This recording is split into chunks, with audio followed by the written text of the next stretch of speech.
Welcome back to the Red 5 Tavern. Maybe, 15, 20 seconds early? Who knows? Oh, now there we go. Now it's 9 o'clock. Oops.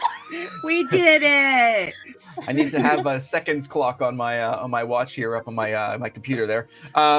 So welcome back. It's been a while. Hope everyone had a wonderful Thanksgiving. If you're watching from the States, or even if you're not, you're Canadian, you had Thanksgiving a month ago. I don't care. Hope you had that fun there too. We are back. We are in a new home right now. We are coming to you live from Streamlabs, by the way. So not that anyone should notice anything different, hopefully. Technically, we'll learn our steps as we go. But yeah, I pushed one button and I thought there was going to be, are you ready to go? But there wasn't. It was, oh, countdown, let's go live. And we went live. So that explains that. So welcome back to the Red 5 Tavern. Tonight, we are super excited to be playing Chapter 11 of the Deadfall Summoning, the Detour. So, the Protectorate has secured a private audience with the High Patriarch early tomorrow morning. They are to meet with the Lama at the Trivium at dawn, which is slightly more complicated given the fact that they use their Shards of the Wyvern's tier in the full moon and have returned to Castle Ironbridge. And that is where we are going to pick up tonight. First of all, we have the pleasure of playing with Detour, who is, of course, being played by Miss Kelly. Hey, fans. And we have Gibble, who's being played by Spencer. We have Torga, who's being played by Tina. And we have Erie being played by Cody. Thank you guys for joining us, and glad you guys are all here. Good to be here. So, as I said, you guys threw a twist into the last story. Well, not the other adventures that we did. We had a couple of live streams that we had with surrounding Gibble and his camping trip that we went on. But in Chapter 10, you guys use your shards, as I said. And, of course, in the full moon, that's the only time it works. Anybody who has one of those shards of the Wyvern's tier will be teleported from wherever they are into the Wyvern's hold at Castle Ironbridge. And the last time you guys were in the Wyvern's hold, it was quite different. It had candelabras, and it was very ceremonial because, of course, the Wyvern's rest was in there, or was meant to be in there, and it was taken away. If you guys want to find out more about that story, you could watch Season 2. But, of course, the final battle of Season 2, the Wyvern's rest was destroyed along with the Wyvern's tier. It was broken into shards, and Leora Bristwind was whisked away to jail. And that room now, while still there, is somewhat less ceremonial. And as you guys come into that room, you see, it's still lit, but yeah, there's like stacks of chests and some wooden storage boxes. It's like the spare bedroom in someone's house. Basically, it's collecting all the junk now. There's probably a bunch of Lego sets and stuff in there, and old puzzles that are missing a few pieces or something. So yeah, so you guys literally plop into there. Again, you guys are arranged in a circle. If you guys remember in Season 2, each one of you had sort of a spot around the Wyvern's tier, the Wyvern's rest there. And so that's where you come into, and you are standing in the Wyvern's hold. It's about, well, actually, it's got an hour extra, so it's just before midnight, Castle Ironbridge time, as you guys came from Crownstone. So there you guys are. All right. I'm going to look at everybody and say, well, I've got some moon stuff to do, so I'm just going to step out back for a minute. What, moon stuff? Yes. It's like blood Is stuff. that code word for anything? I have to cleanse my chakras, charge them in the moonlight. I need to cleanse my stones and charge What the them in fuck the is a moonlight. chakra? I told you it was blood stuff. I need to, you guys don't Is that understand. some woo-woo shite that we don't know It about? is Is woo-woo. that- He's over shite, here talking yeah. about Okay. rubbing Oh, their okay. chakras and polishing I stones. need to Because release. I looked at all me bits and I've never seen a chakra that I have to clean. To be fair, you couldn't It's- see your it's on the backside with 2 hands in inside. the mirror. Look, It's on the inside. I'm gonna clean your clock in a minute. Shoot you. There's creams for that too. You don't have to do that in the moonlight. Clock. And I need to release what no longer serves me and thank my goddess for all of her guidance. Oh, I'm taking a shite. you haven't served her in like forever. So, so as you, so yeah, I don't know if you guys remember, but like the layout of the Wyvern's Rest is at the like sort of the base of a the sort of circular stairway that goes up to the main level, because of course this room was secured and sacred, but also very protected because of what was sitting in there. So so just to let you guys know that you have to go out the door, and then you have to get up to the next, like the main level, before you can actually exit the keep. That's exactly what I do then. And I exit the keep, and I'm not going to strip, which is what Detour usually does, so that she can get maximum energy absorption. But she does keep her clothes on because Eerie and Gibble are there. Well, okay. Well, let's take this in steps. So you guys go out the door, right? Yep, Erie's Or well, following. at least Datari goes out the door. Datari goes out the door. Erie's got to go look for Snorlax. Snorlax? Snorlax! Yes, you do. Actually, it's very much what you do have to do. So you guys walk out. I assume Gibble and Torga are following along. Oh yeah. And you guys climb to like basically the main level. And for what you guys remember, 6-8 months ago, whatever it was, 6 months plus a few days, the sense of security around where you guys just came from is much different. Like I said, because the Wyvern's Rest is destroyed, and so this thing is not necessarily as important as it was. There's no guards standing at the doorway, like as you sort of come to the first level of the stairs. In fact, this open area, which was, if you remember, like the banquet area, there's the tables and stuff. You don't even see anybody walking around. Of course, it's also like 11 o'clock at night, so you're not expecting a party out there. But you don't even see like any sentries just sort of standing guard at this point. So you got a long hallway that you'd have to traverse. There's other offshoots and stuff like that, but you guys have never been there. So you don't know if those just lead off to other parts of the keep or the castle that you don't really know. You sort of guys, that your path outside is sort of cutting across at a diagonal from where you guys are standing to the one doorway that heads out to the main courtyard. I often wonder why we think it's a good idea to do things in the middle of the night. I haven't figured this out yet. I mean, I just feel like there's a pattern in here where I seem to think that we make some very impulsive decisions in the middle of the night. Yes. If you would learn self-control, we wouldn't have this problem. Oh, so it's my fault.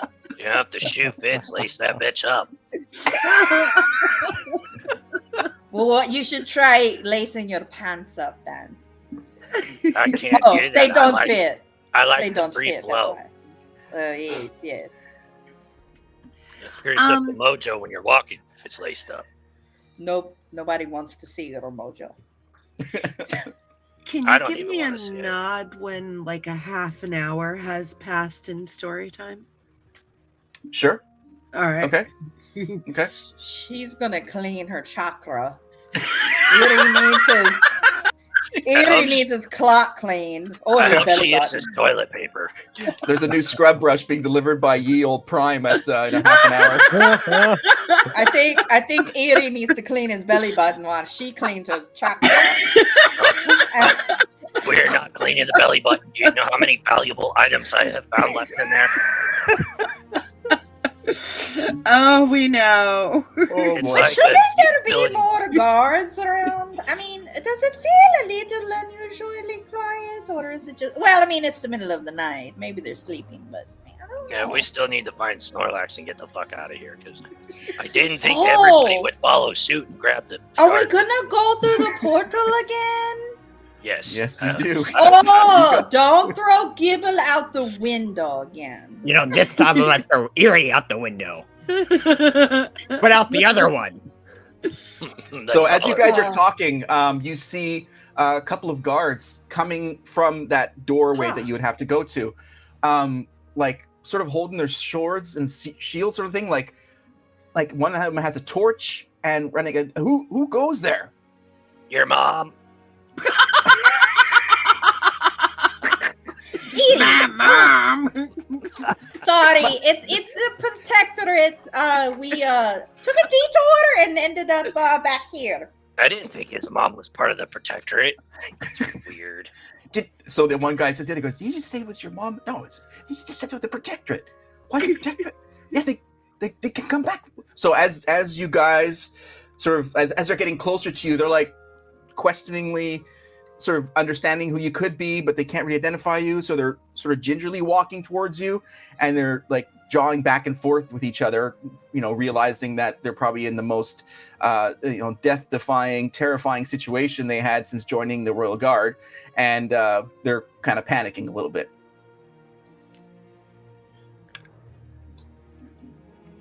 So they walk up to you. Finally, they get close to you. Okay, go ahead. He looks scared, Gibble. You should give him a reason to be scared. Wait. Don't terrorize the guard. Question. People, Well, what is through this door right there? I've been trying to get it open. It just doesn't work. Which door are you looking? Which door are you pointing at? The one that's right beside Gibble, whichever that one would be.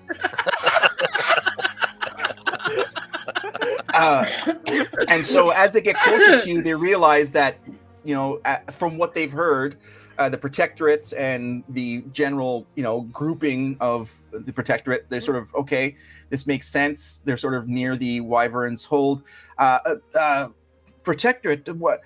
The doorway, that one, where does that one go? He looks at the other guy. That goes to the kitchen. No. The firewood for the kitchen's in there, and the next door is for the... Yeah, that's right. So all that back there is for food preparation for the banquet hall. And which door has the food?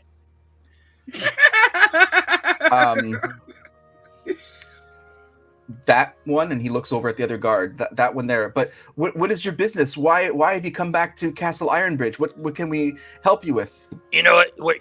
We're not at liberty to tell you. Let's just say mistakes were made. And... What we can tell you though is that we're like really hungry, so we thought here would be the easiest place to go eat it. That's accurate. We were very impulsive. We made some impulsive decisions, which now led to a little bit of peckishness. We're feeling a little hungry, and yeah, that's what happened. And if anybody has watched our live streams for the past year, 2 years, every moment that you guys arrive somewhere, you're starving. You guys make like the outlier for how hungry you guys are and always wanting to eat. You make fun of him for always eating, but you guys are always hungry. We love always eating. That's yeah. You know what we don't love? Ugly ass orcs like Dewey. You are so lucky Datari didn't hear that right now. So there's food over there. That's the door for the food, but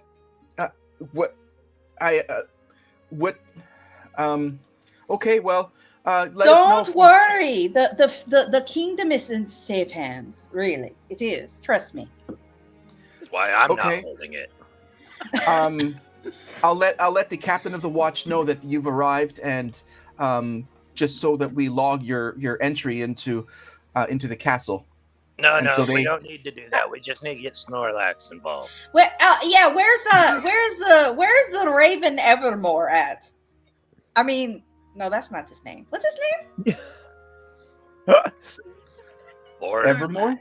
Raven Evermore? No, I don't. That doesn't sound right. That doesn't sound right.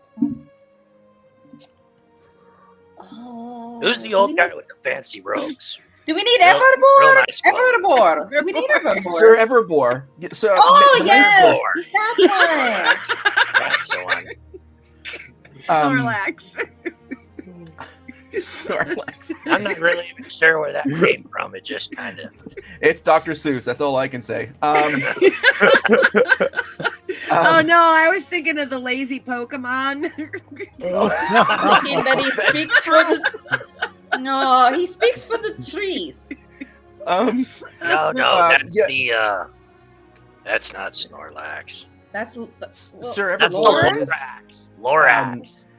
Lorax. Yeah, Lorax speaks for the trees. thought those were the Ents. Sir Everbor is likely at bed at this moment. I hope so. That means well, it's most easier to people find. would be that are smart, but What- here we are. For what reason do you need Sir Everbor? We need the portal. The capital portal? Yeah, that Is one. there another portal? No, I know. We always keep saying capital portal, and you keep saying that. Why is there other? This is the third time you said that there are other portals. No, he doesn't say that. Yes, no, there's no other portal. It's the capital portal. You've used the capital portal? Once Yeah. or twice. Yeah, we did. And we ended up back here, and then we have to kind of use it again to get back to where we were. And for the record, we're on a bit of a time crunch. We kind of, you know what? That's above your pay grade. We're just in a hurry. We're on a mission from God. Well, okay. We'll speak to the captain of the watch to wake up Sir Everbor, not to arouse, but to awaken Sir Everbor. Yeah, that didn't play out quite too well last time. We're not here to arouse anyone. We're Well, not it giving played anybody out handjobs. wonderfully for like 2.5 hours. It did. So they sort of like stand ready, and then they sort of head back, double timing it, sort of like two-stepping it towards the direction. Now, Datari, did you take off through the door, or were you sort of hanging around for this? Oh no, I was out back for about a half an hour doing my full moon rituals, So you mean Guys, outside that's out back? Boom. Yeah. Okay, so you booked it when you guys first got to the first level. You just took off. Oh yeah. Okay. So But you're only outside. for about okay. a half an hour. So that's why I Yes. said just give me a nod when a half an hour of story time Okay, goes gotcha. by. Gotcha. Okay. So as they sort of take off, they say, "Well, would you want to accompany us? Because we'll need to put you in contact with the captain of the watch, and then also Sir Everbor. You might as well come with us if you Whatever want, or is the no, or not. fastest way possible. Fastest way. Quit asking come questions. with us. Just get us going. There we go. Come with us." What about That the sounds food room? dirty. Okay, That's a okay. good point. Shit. Is that on the way? No. Well, it's right there, isn't it? We also don't have keys to the doors, so we'd have to also acquire that. Oh, from- we don't need keys. Rebel doesn't need keys.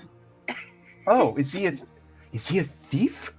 No, he's just got a really big key. It's kind of sharp. Oh, Wait a moment. Oh. You just gave me an idea. Never mind. he has a skeleton key. Oh boy. I'm not usually concerned, but I'm a little worried at the moment.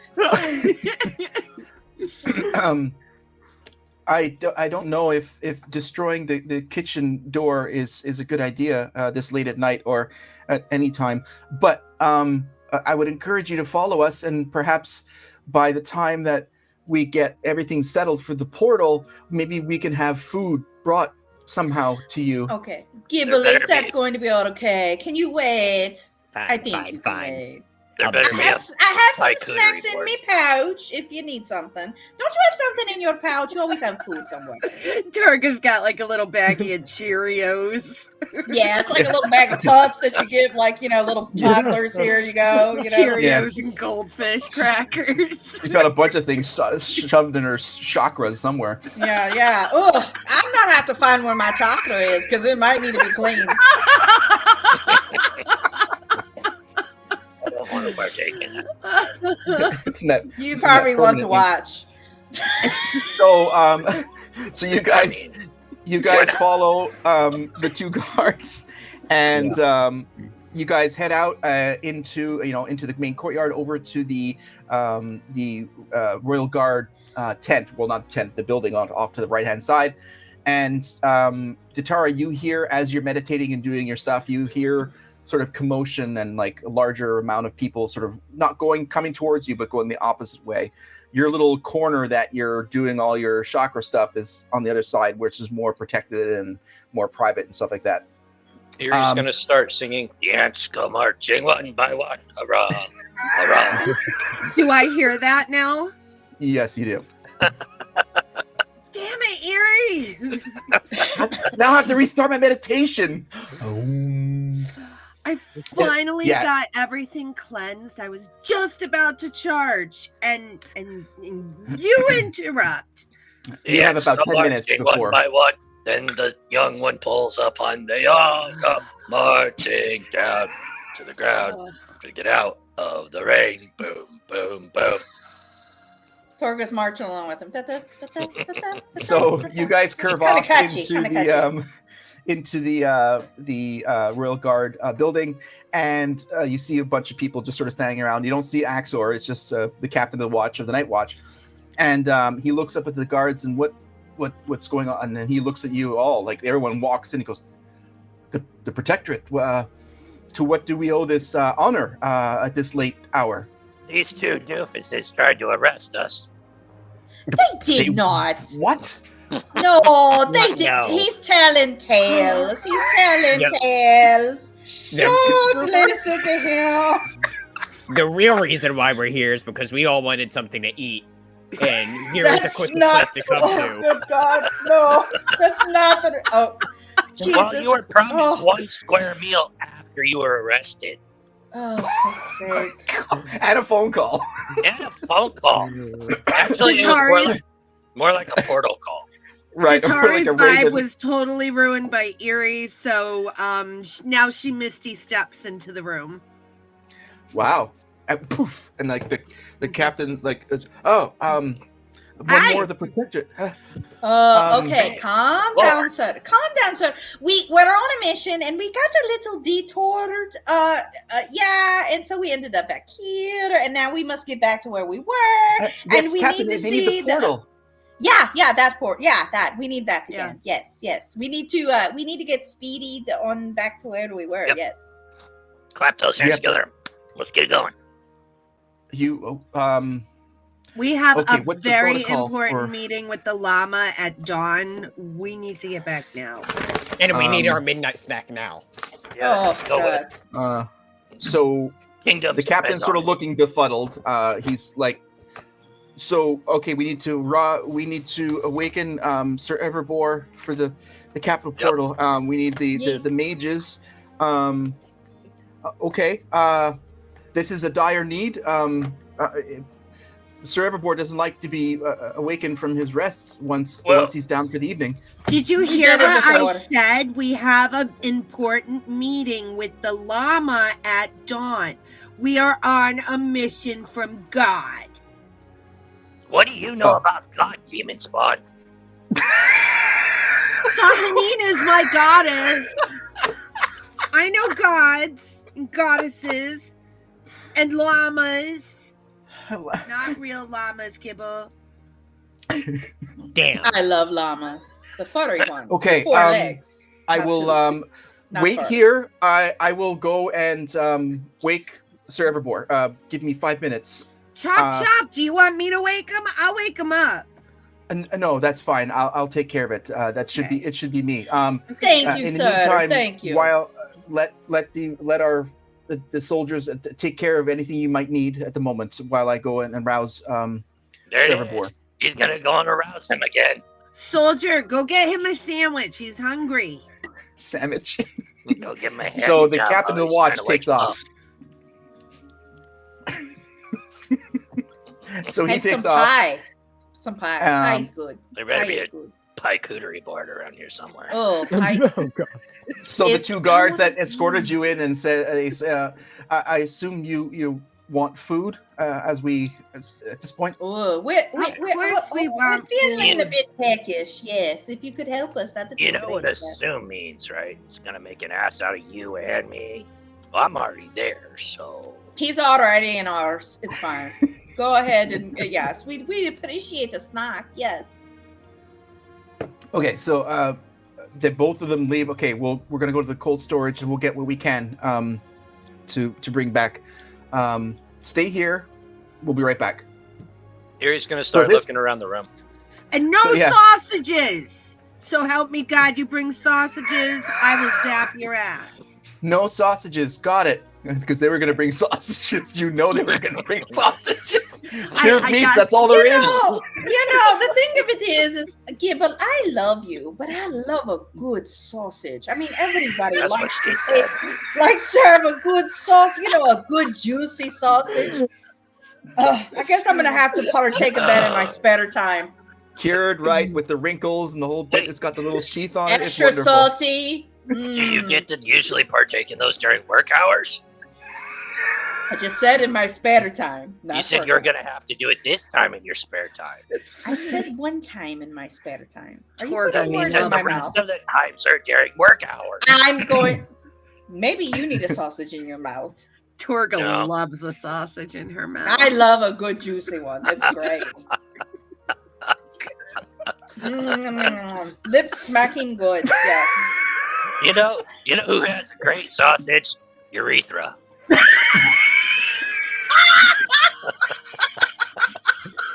That girl can stuff a sausage, I'm telling you. So glad we got her on staff. I just want to say at this point, Gibble is definitely not in that room anymore. Nauseous. Suddenly he's lost his appetite. If Gibble isn't hungry anymore. Oh my god. It looks like, fuck this shit. Okay, so yeah, so you guys are in the room. The city guard, the royal guard, sort of building.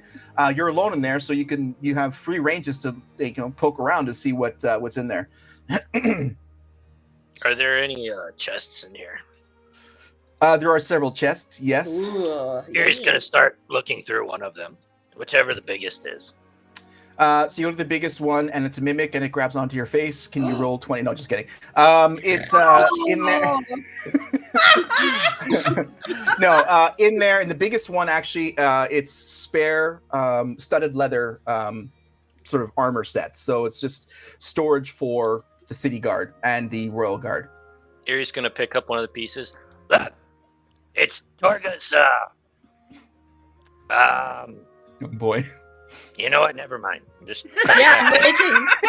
And Torga's just looking at him like waiting. Yeah, and for that joke, we'll go with this. Yeah. I do have some studded leathers, but only on the weekends. Yeah. Detour shrugs because she's bored, and she goes over and she opens another chest. It's when you put the studded leather on Grog that's a problem. Wow. Man, I miss me donkey. So the other chest, now you're seeing gloves. It's a smaller chest, so gloves for archery, various bits and pieces like that. So you're getting the sense that everything in here is to either equip the royal guard or the city guard, or offer supplies, because you guys see like bows hanging on racks. You see long swords, short swords in other areas. All of it just rudimentary stuff, no magic, just it's a supply store basically. And at the front of this supply store is a desk where the captain of the watch, at this point the night watch, is just sort of sitting there and sort of coordinating all the various outposts and guards that are posted throughout the castle. Erie's gonna wander over to the one that Datari's looking at and notice the gloves. Gibble, come here! Oh my god, come here, hurry! So Gibble would have been out of that room and would have gone to the next, I guess followed down like a hallway where the guards would have went out. I don't know. Gibble would have just gone somewhere else. Erie's just gonna stand there fucking kicking fucking Gibble would have gone to like the first door on like his right that he would have found. He's talking to himself again. Well, if you went out of the advice. you would have gone into. Actually, you would have been walking over to the stables where Grog is, because he's over by the. There we go. There we go. Yeah, because that's on the right side. So yeah, All right. you're near those stables, and Groggy. Datari's little special garden that no one knows about. My garden. Yeah, so Gibble would be over with Grog then. Okay. Datari So you hear that- actually thinks for a second and says, I'm going to take a walk, you guys. I'll be right back. Didn't you just take a walk? Do you have another chakra to clean? No, I have a special flower bush that I need to prune. So First it's her chakra, and then she got a trimmer bush. I'm starting to think that she's first one she had was some butt stuff. Now she's got to go and have some stuff with a special flower. She's got to trim some buds from her overgrown bush. Oh, that's wonderful. Oddly enough, each one of them only takes about 30 minutes. So I'm saying we're line here that she's probably out making money. Oh my god.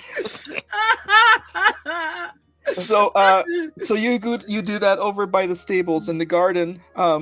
yeah. And Gibble, you hear somewhat distantly, but you still hear Eerie shouting out like, oh my, like panic wise, Gibble, come here. So you hear that. Gibble would have looked up for a moment and he'd been like, it's fine. And he'll go back to petting Grog. How you doing, little good boy? Yeah. Well, I guess not little. I guess you're about the same. Yeah, you're petting his knee. Why does Grog have 5 knees? Oh my god. Wow. This is what happens when we skip a week. We've Get been it all saving out up for this. Oh my Hang god. Hang on, we're only through the first page. It's only 37 minutes in. So My glasses are Detour steaming. prunes her thing and shoves that. 4 hours later. Told you. We're an inner thing now. And I walk over to Gibble and I start petting Grog with him. Okay. Oh, hi. What was Eerie yelling about? What was Eerie? Oh, I opened up a chest and there were some Is it a archery mimic? gloves in there. Oh. No, I promise it wasn't a mimic, and it wasn't sausages. It was some dress-up clothes. He knows how much you love to dress up. All right. Should we bring Grog with us? I think that would be frowned upon in this establishment. We're Grog. He's just always here, you know? Yeah, good boy, Grog. Well, I think he's finally happy to see you, but we can go back up to so Gibble will make his way back in.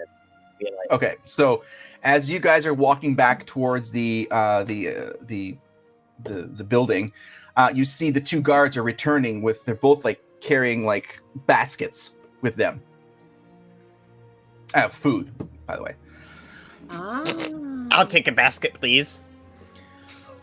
Well, let me just put it down on the table over here, and you see it's overflowing with cheeses and breads, fruit. There's actually cooked like whole chickens.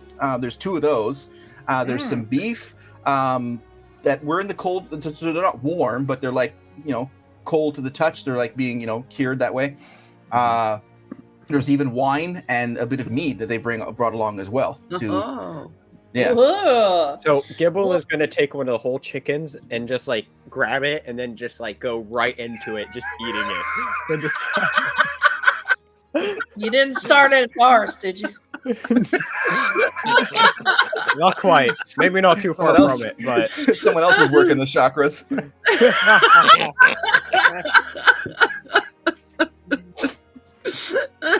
So they just stand back and let you guys have at it. And I'm just watching Gibble eat this chicken because his table manners are horrid, and he's just raw dogging this chicken right now. Yeah. Like he is all in. Yeah, I think eating is a little bit. He's got a prop. He's got juices running down his chin, and I'm just sitting there. Torga's just sitting there going.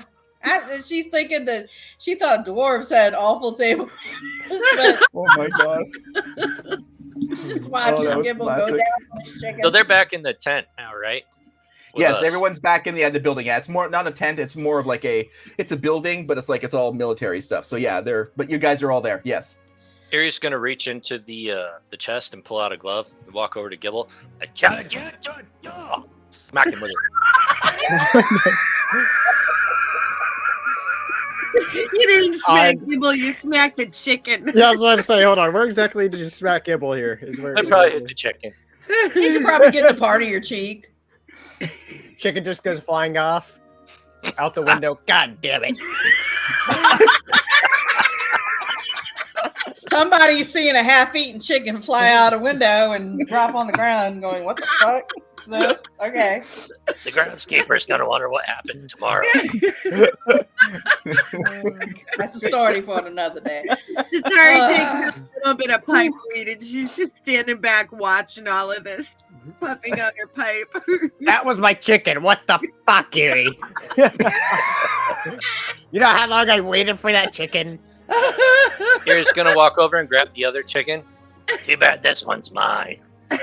Gibble is going to attempt to steal that. Do I need to roll anything? Yeah, roll for a Torga's standing there drinking, going, roll for a let's see. I'd say watching, drinking. acrobatics, sort of like trying to move it. And, Acrobatics? All right. yeah, All right. yeah. Thinking this is going to be interesting. If she drinks. Wow. Would you get 20? 22. 22. God. Looks like you just stole your cock, Eddie. Yeah, the other time, but he's not gonna be able to let it. He's involved, fuck yeah.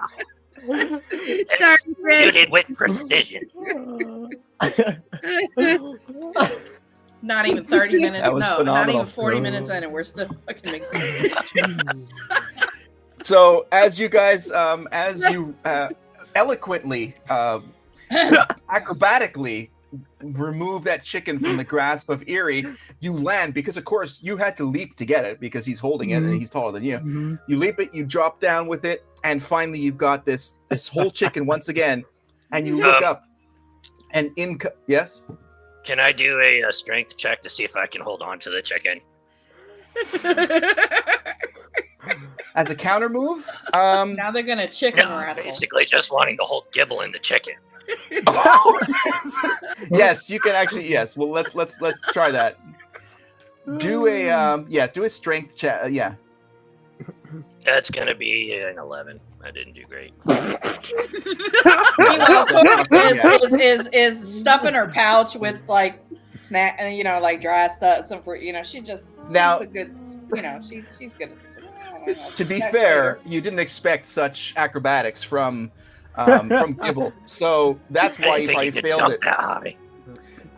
Exactly. So you're sort of taken off guard. But as he lands and you guys are standing in disarray, in walks the captain of the watch, and he says, "Sir Everboard, we'll see you. We'll see you now." You sound surprised.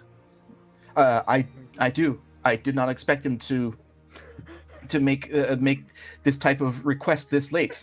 We have to rouse all of the mages who are on standby, but they have to be brought here to the castle.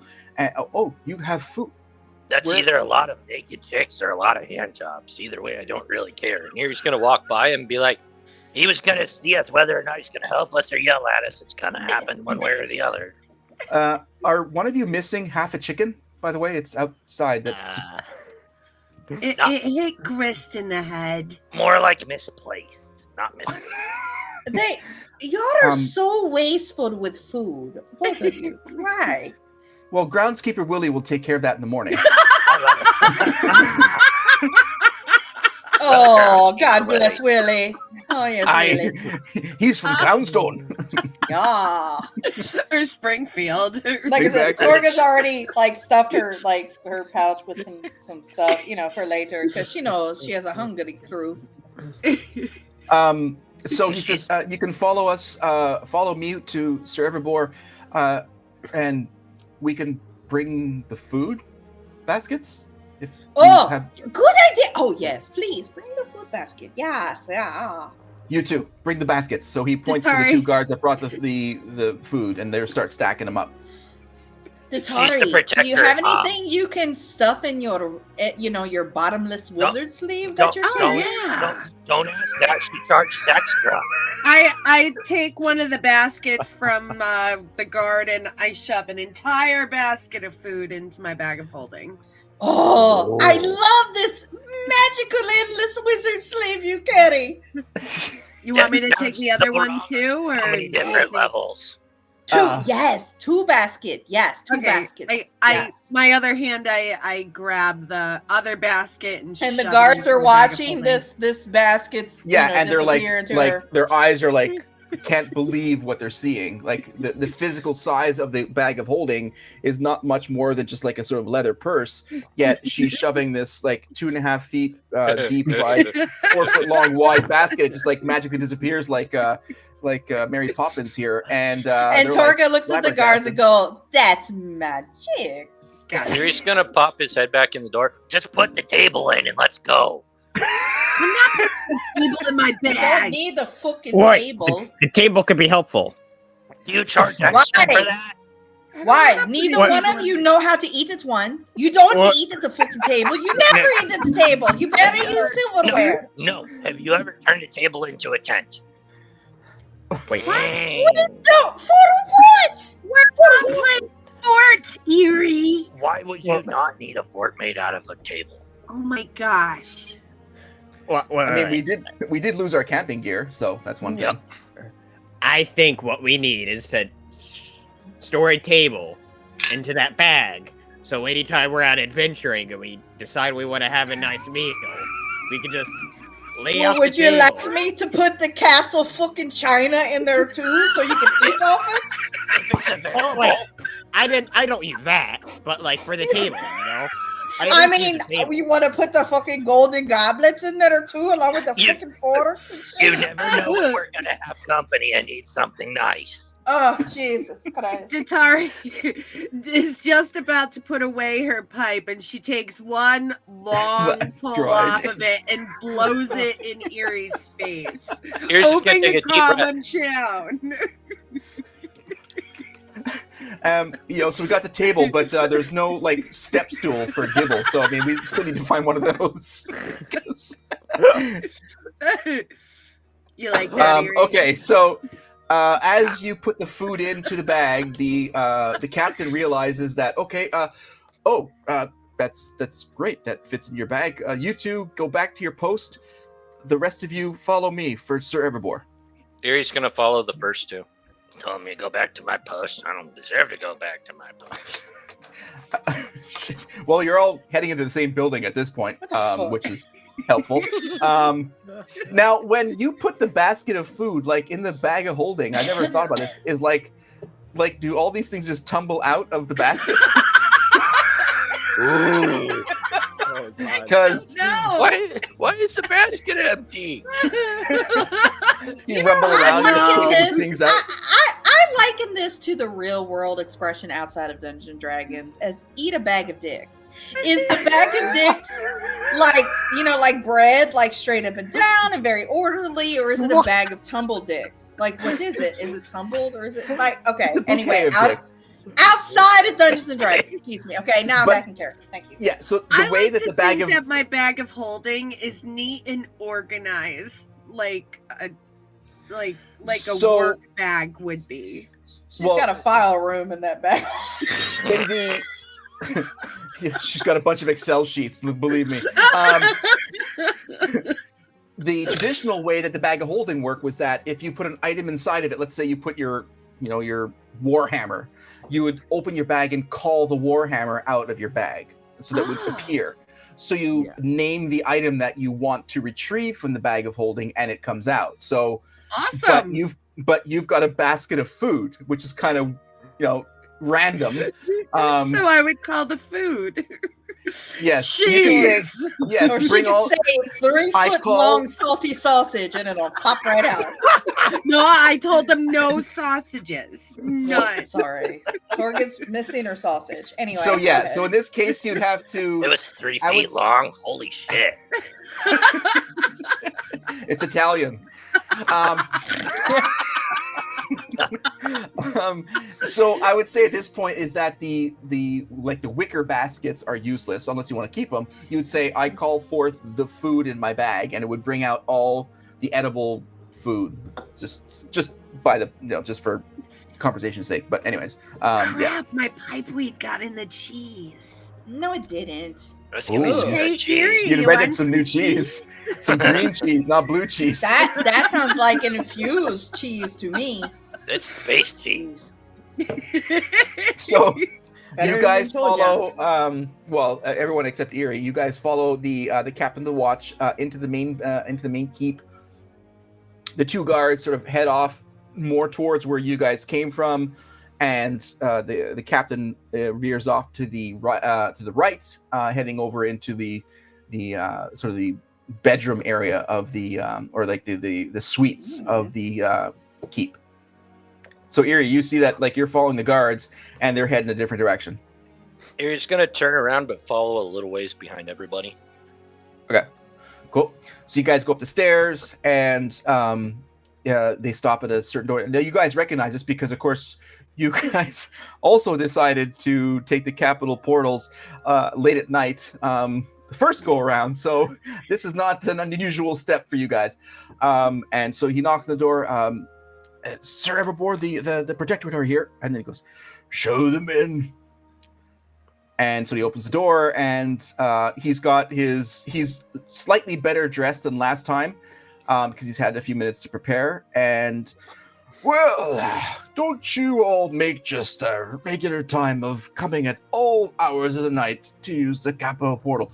Please let me help me understand why you are back in Castle Ironbridge and not in Crownstone. What happened? Erie's gonna walk in. Actually, we usually come in at about the same time, not all hours. Agreed. So- the wrong so hours. Okay. Let's not exaggerate here. Second off, these inconsiderate individuals I'm with, I'm sorry. They stepped in on you. They should not have. If we could have just gotten the portal open, if you just give us a key, we could technically work around this and you wouldn't have to see any of us. Torget's looking at Erie like, the fuck? Well, She called me the fuck. we have to have the mages cast the spells for the portal. It is not something that we could just grant you access to. Believe me, at this point, at this time of night, I would gladly entertain the idea, but unfortunately, that is not the way. Awesome. Let's put a pin in that then. You know, Can I ask you? Can I ask you? Why is there a schedule? On the portal. I mean, things happen. Emergencies 24/7. Dumbass, just grab a rock to teleport you. in the I mean, fucking door. do you run in shifts here, or you only pay by Well- the hour? I mean, how do you do this? I mean, like, Time and a I'm half. a sorcerer. Like, just You have holiday you know pay. the spells. I can Well- open the portals. Well, it's an interesting question that you pose. Most normal folk do their business during the day. We do have mages who are on call for emergency situations, but I do find myself in an emergency situation with the protectorate in less than 48 hours. So you can understand that the exception becomes the rule quite quickly. So not that I don't appreciate what you've done for the entire realm and what you are doing, and I can only assume that you've had great progress in Crownstone and are on the last leg of some adventure. Somehow you ended up back here, but it is not nothing to be worried about. We will make it work. The mages have already been called. Within Good. 15-20 minutes, you can be back at the portal. I will report to Queen Laramie, and she has constantly told me, it does not matter what the protectorate needs or wants, we provide, because they provided for us. Good. So it is never an encumbrance for us. Yes, we may be rousing half of the kingdom at all hours of the night, but heroes need that type of accommodation. So If I will 10 find people are sleep half tomorrow. the kingdom, we got problems. Well, and me, my point of view is that, danger and protection follows no schedule. I completely agree, and that's why we are talking at this point. Everything is in motion. What you need will be done, and Thank you. Queen Laramie will be more than happy to understand that we have moved whatever mountain it is to make the protectorate progress on their mission. And I can only assume that what you have found in Crownstone has been effective, and hopefully my letter and my references have helped. There's no more letter. I can reseal the letter, or at least provide a fresh wax seal that once you return to Crownstone, they'll be able to certify that you are once again allowed to be in their realm uncalled for at late night travel through the portal. Well, how do they know that we left? I mean, Well, they don't. So unless you happen to have the same guardsman at the other side of the portal, which could be possible at this late hour, because typically the shifts stay the same, they may recognize I forgot you. about those guys. Yeah. Oh, was there a problem? No Yep. problem. No problem. This is going to be Well, fun, though. So you arriving at a similar time 2 days later will likely have the same set of people manning the other end of the portal in Crownstone at this hour. But I will gladly reseal the letter so that you can have an official stamp from myself and onto the other Maester Sean Connery. Might be a good idea to reseal it just for, just to see it. Yeah. So who has the letter? I will gladly reseal it. I have the letter. I take it out of my bag. Oh, I open my bag of holding and say, official letter. And it comes up and send it over. Oh, such wondrous things. So he takes it and he starts melting his seal and the wax a whole bit, and he gets his ring out. So while your bag of holding is open, Gibble sort of gets a scent of some of the food in there. So, Datari, Yeah. this chicken may only have bones left. No, where to put this? His lips are Fine. smacking. But can you get me more food, please?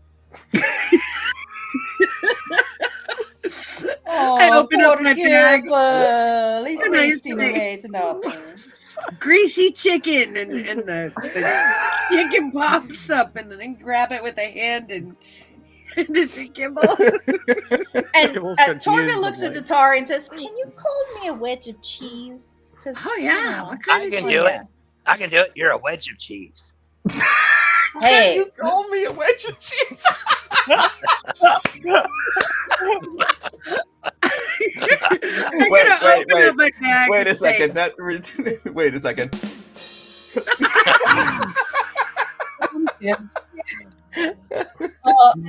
Torga has to hear and go, good one. I'm gonna open my bag and I'm gonna say, "Girl dinner, girl dinner," and the cheese pops up and a pepperoni, and I grab both of them and give them to Torga. Oh, Torgus just starts munching.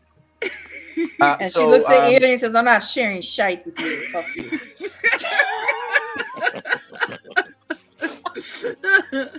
So Sir Everboard reseals the letter, and he goes, "Yeah, this is for you.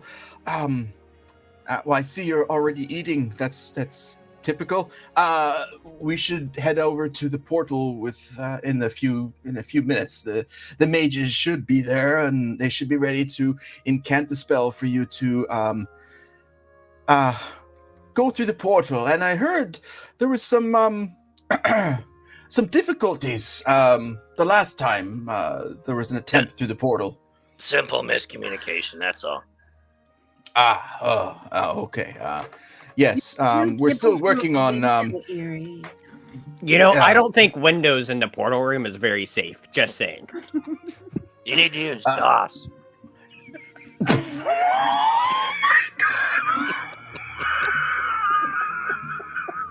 That's a little nerd joke. That's a computer nerd joke, everybody. Of course, you could have said Unix, and I would have said eunuch. Don't worry about it. There's neither here nor there. We don't have that right now. Sir Everbore says that yes. Well, we are reevaluating the use of such intricate stained glass windows in such a volatile area. So yes, Have we're you still ever working thought about on. Apple? I believe there's an apple in that bag of holding, perhaps. Some fresh fruit. So he says to you all, well, let's make our way to the portal. All right. So he leads you guys on, and he brings you guys to the portal, and he says, well, I will leave you all in the capable hands of the captain of the Night Watch, and I hope that your travels finish positively, and I bid you farewell and Godspeed. And so he and sort I of hope that your sleep finishes equally as well. I do. And as he turns, you notice that his night coat actually is different from the last time, and he's got actually extra furry cuffs on his night coat, which you are just not realizing that, damn, those look very tactile, and you would love to get a little tug on those before He he just leaves. can't help himself and takes off running up behind him. Starts touching it, rubbing it against his face. Oh, yeah. Oh, yes. Well, he pets you on the head. Yeah. Yes. Congratulations. No, I am not a dog. Well, right now you Yes, he seem is. like one. He's hairy enough to be one. Well, I can get. I am hairy. That's accurate. I'm And, a hairy wizard. The captain of the Night Watch opens the door and says, please, protectorate, please enter. See, this guy's got manners. He said, please. I shall do so. And the Sir Everbore scurries off towards his room. And as you guys walk in, of course, I don't have an image with a broken stained glass, but this is the what you guys see they as you walk fixed it in. since last time. They fixed it. Well, not really. It's still boarded up with raw hide leather. They're still working on replacing that stained glass window off to the left hand side there. So the guards that are in there look at you guys, and they sort of look down and shake their heads, recognizing you guys. The mages, however, are incanting the spells, so they don't really pay attention to you guys. And after a few minutes, the scene that you guys see through the portal is becoming more coalescent and stronger. So at this point, one of the guards says, "Protectorate, the spell is ready for you to transport yourselves to Crownstone. Please enter the portal at once. If you can all please stand up onto the pedestal." And so, like last time, they ask you all to travel at the same time. He wants to put us on a pedestal this time. I'm so glad I medicated first this time. We around. were supposed to be on the pedestal last time. To be fair, Gibble asked me to toss him. I just feel like I remember all that a bit differently. I mean, I may have taken a few creative liberties, but I did toss him. Just a few. Detour, you want Yes? to hold me hand and let's go? I would love to. So I grabbed Torga's hand, and what, are we skipping to it? Well, it's up to you guys how you want to approach it. You could do any way you want it. I mean, you guys can all go at sort of the same time. The portal itself isn't wide enough for all of you to go, but if you guys sort of, maybe two, like let's say you and Torga hold hands as you go through, and then it's everyone else 2 by 2. You guys can walk through it at the same time and appear in Crownstone at the same time. Let's do it. Let's do it. Skippy. So we skip, and then we go flying. Yes. So let me play here something here. Okay. Fly like an eagle. So let me hide this. Let me go. Fly, I'm sorry. So as you guys all, let's see here.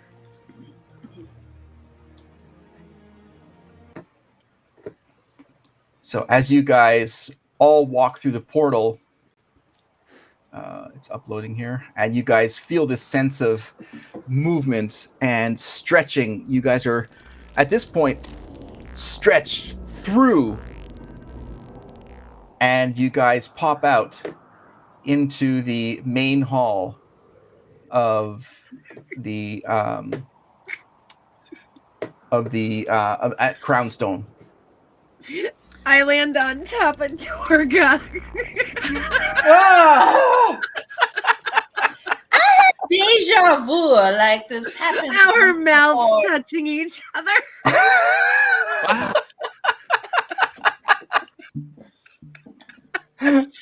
Wow. Torga goes, sorry. Oh, tummy. Going through that. Oh, that's thinking of upset me tummy going through that. Oh, Too much Gary's gonna cheese push for Gibble you, away. man. too much. Oh, my tummy's a little. You want to stretch? Oh, whew, might have given me a bit of wind. Going through that. A bit of wind. That doesn't smell like wind. I'm still on top of Torga. Gary's just kind of staring at him. So you look down and like wow, that was unexpected. The first time you guys came through, of course, it was completely discombobulated. You all got there at different times, so he, of course, was doing Erie was doing the 2-gun salute to everyone on the other side of the portal, and so he was showing his crown jewels to everyone in the room.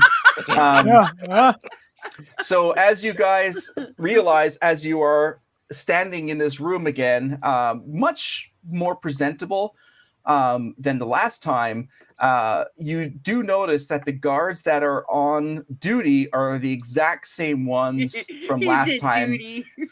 Those poor fucks. Those poor fuckers.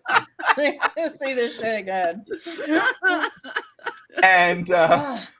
And all you hear is, "Oh, for fuck's sake, it's them again," because they didn't necessarily have the best time last time you guys passed through.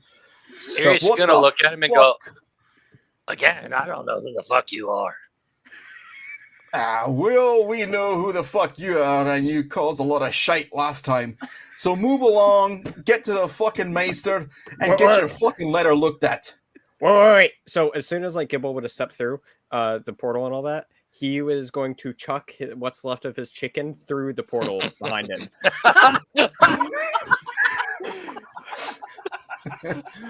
Well, He's gonna send the fucking chicken by itself. Need to hear. So It belonged to them. I forgot to leave it back there.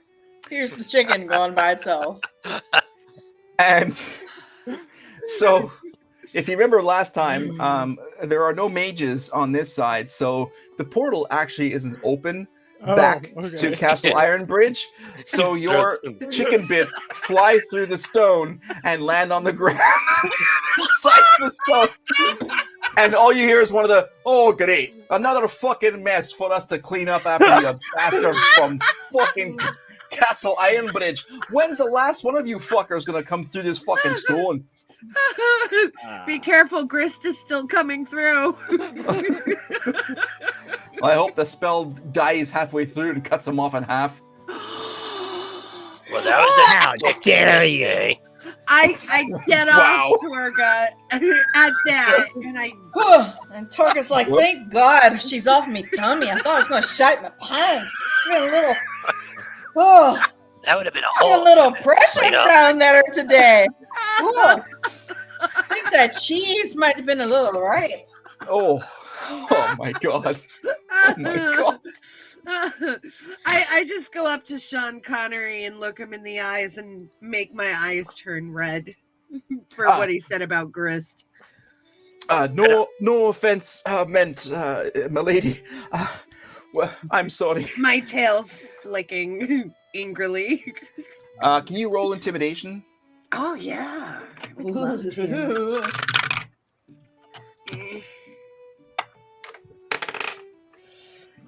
15.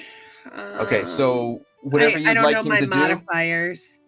Well, don't worry. He's Oh, completely it's so. dirty 20. So yeah, he is basically putty in your hands. Whatever you want him to do, he feels he's never been confronted like this before. When he tosses off like a line like that, these like the last episode where we had these guys, they're all understood to be just a bunch of jerks because they're working the dead man shift. So they're all assholes, and now he's been called out by someone who he's intimidated by. So what would you like him to do, or what would you want him to, I don't know, do or say as penitence for saying that about Grist?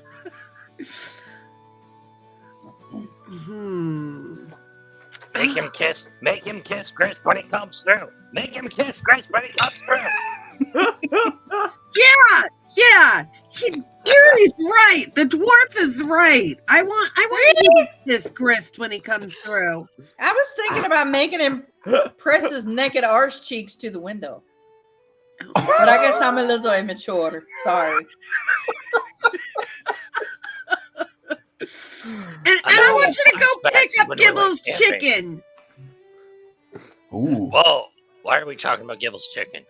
Gibble accidentally threw his chicken on the floor. I thought it'd go back through, okay? I don't know how The this magic shit chicken, works. Erie. The chicken. Wait. The chicken. The chicken. The chicken. Back. So- Yeah, well, I can't call it a sausage. He gets panicky and freaks out. It's not a sausage. I know, that's why I called not it a the chicken chicken. you're talking about. It's the other chicken. Don't joke it. You know what? So Damn it, that was a good one. so as you guys are discussing, Grist finally sort of comes through. He's paired up with Gulred, in fact, and he comes through, and you see him there, and the guard is like, what am I meant to do, ma'am? I am so sorry for what I said. Please forgive me, but I shall do anything you ask to make amends for such a transgression. It's Be completely careful. uncalled for. Anything. Him. What? Kiss him. Who? Grist. The hooded Who's- guy. Tell me Galrad's wearing a hood too. Please tell me Galrad's wearing a hood too. The Dragonborn. Yeah. I'm Should probably have, is she wearing- could have said to wax the knob of the Dragonborn, but she didn't say that one. You want me to kiss that man? Oh, Kiss the man. The half elf. Is he using tongue or no tongue? I don't know. Am I meant to kiss the hand Look. as a sign of allegiance, or is it? I love how normal? he's being so coy. You're supposed to woo him. Mouth. Woo him first. Woo him. Yeah, woo him. The dwarf is right. Woo him. How would you woo Grist? I don't know. I kind of want to see what this guy comes up with. Maybe he should make up like a tongue twister or something. I don't know. Oh, he'll be tongue twisting. That's all right. Chris loves that word soup shit.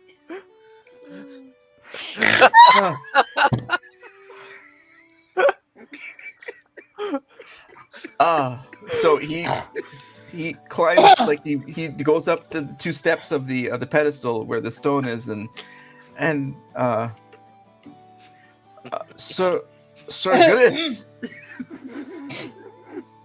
thine eyes are like swimming pools of blue. And he looks back at Datari, and he feels that intimidation still, and he sort of like shakes his head, and I somehow reduced your presence in Crownstone to wanting you to be dead, which wasn't the right thing to do, but the fact that you're here on the mission I don't understand makes me somewhat attracted to you. Now Well, say then- you're a pretty, pretty princess. I bet he reduced his presence. This dude's game is weak. Please, can I just kiss you and get it over with? Can I kiss something? Your hand, Whoa. whatever. Just He just open went it. straight for it. Can I kiss something? Oh Lord! Oh, Now what? say Never you're a get pretty, Christy pretty out there. princess. You are a pretty. No, Pretty- no, you. Me. Oh, I'm a pretty princess who wants to shoot arrows and be peaceful and ride on the glen. This is like a complete lift from Brave, by the way. That's so perfect. Too bad Gibble doesn't have his fairy costume on him. He could have given it to him and made him wear it. Would have been great. Datari seeing this whole thing is like this dumpster fire of this He's guy. like, this guy is like completely humiliated, and has sort of like reevaluated his life in the past 5 minutes because of his brash, faux strongness is completely Bet you won't rendered smart asunder. off again next time. Exactly. Datari rolls her eyes and says, "Okay, I'm bored with you now. Just let us through." Oh, thank you, milady, and thank you all for coming here. And the other guy who's standing there, what, you dang pussy? You're going to give up that? Shut your mouth, you bastard! Let her come to you and shine her red eyes at you. Turtle reaches in her bag and gives them both bananas and says, "I think this is appropriate for you two to have. Here you go. Here's a snack for you." That was great. That was great. So he says, I assume you know where the Meister's office is. He's there, and he's a late night owl like the bunch of you, obviously, and he's ready to receive you if you're all ready to go and visit him. Yes, Yeah, might as well. we're ready. We're ready. Thank you so much for your time. We appreciate it. Your hospitality was top notch. Well, We I might see you certainly- again. You know what? Next time you come back through, I'll have a little something special for you to wear. About Oh. 48 hours from now.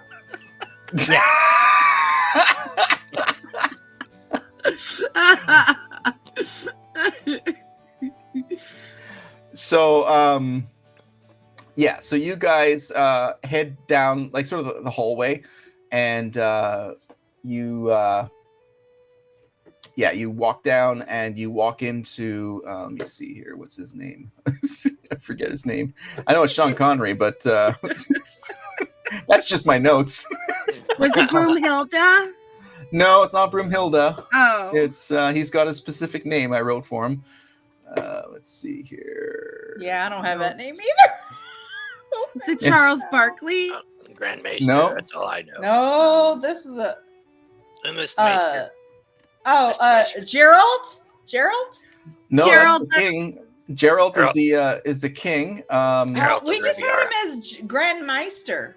I think we just had him as Grand Meister. Yes, Grand Meister, but he does have a name. I'm just trying to see if I can. We'll call him Cedric.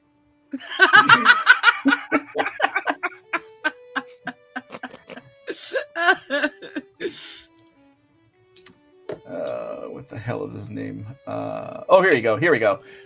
Grand Meister McCurry is his name. Sean That was- McCurry. I was so close. Sean McCurry is his name.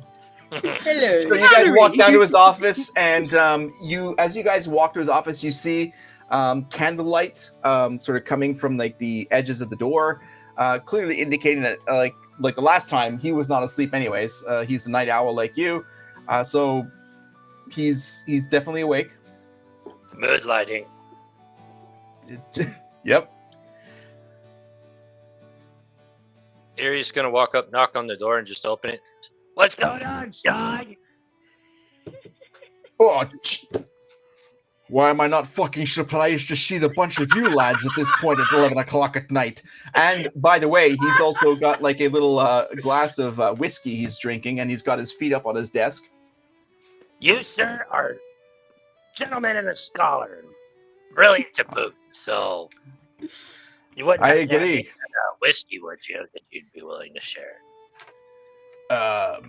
Well, that depends on how much progress you've made in your little mission here. Have you found anything out, or have you just eaten and stayed at inns on the taxpayer dollars of Crownstone?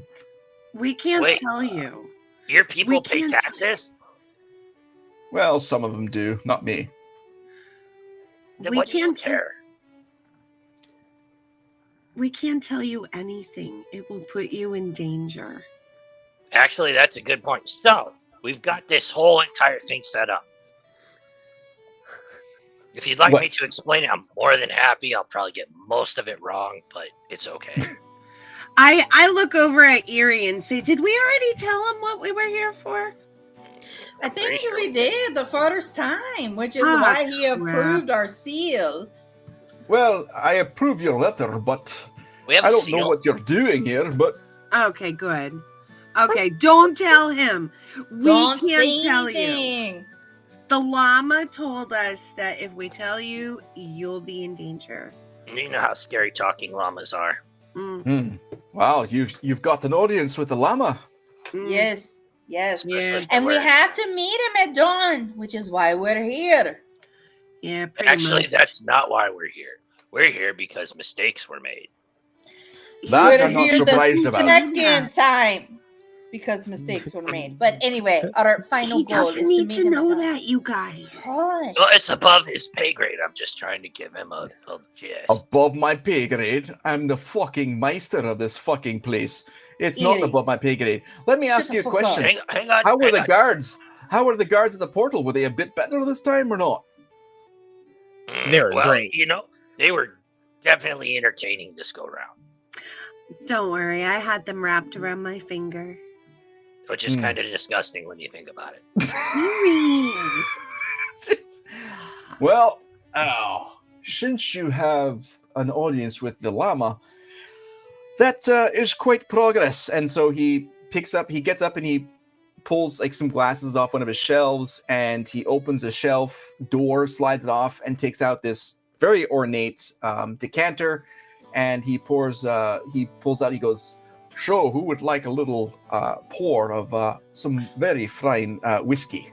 I'll take a nip.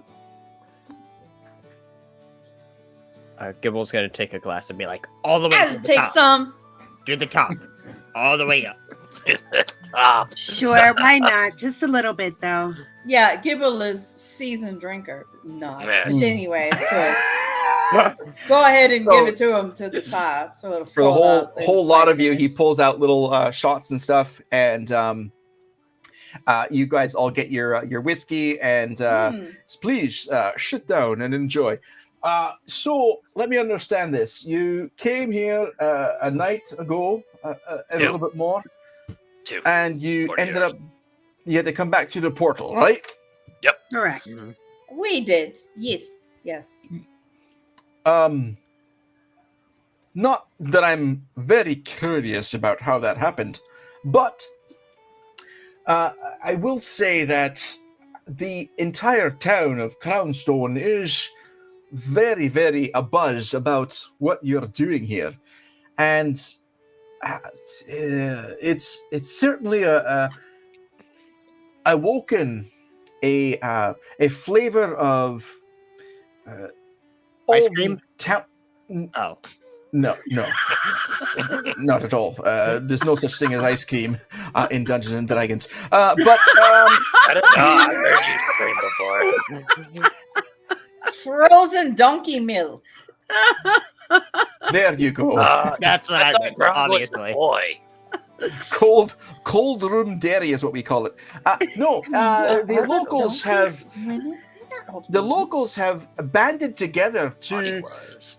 help each other be more aware of what's going on in the larger scheme of things, and they've all come back to you as a positive influence. I must say that this protectorate and this mission, while it may be very scary, it's had a great effect on Crownstone, and for that I applaud you. Are you sure this is about us if it's a positive influence? Well, you've certainly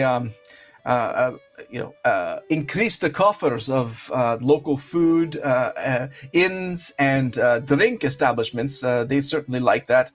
You are a one group economic Stimulus. wave. Stimulus. Thank you. Very wonderful word. And he cheers you and he clinks the glass and takes a little shot. So I didn't know you knew such a big word, Eddie. You don't know a lot about me. Oh, that's shad. That's very shad. I bit my tongue at the end there, which that's self-control. Don't listen to him. He and I are always, this is what we do. They really love each other. They just don't know it yet. Oh no, we know it. It's like how a brother loves a sister that he's trying to bury in the backyard. Yeah, that's kind of love. Yeah, that one. Yep. Yep. That's kind. Season 3 ending episode. Just saying. Come to the wedding. So he says, "Well, look, I understand you probably have many things to do. Enjoy your whiskey. Come back when you need to. I don't care about your letter. I know who you are. It's all fine. I would say that if you could, once you've done what you need to do here, let me know so I can inform Grand Maester Sir Everbore back in Castle Ironbridge what's going on. But I understand that all this type of adventuring stuff is way above what I've done in the past. So above your pay grade. Well, no. Above my interest level. Big difference. We'll have to agree to disagree. But if you ever find yourself in Castle Ironbridge, make sure you visit the Fugly Wyvern. Oh. Is this a good establishment?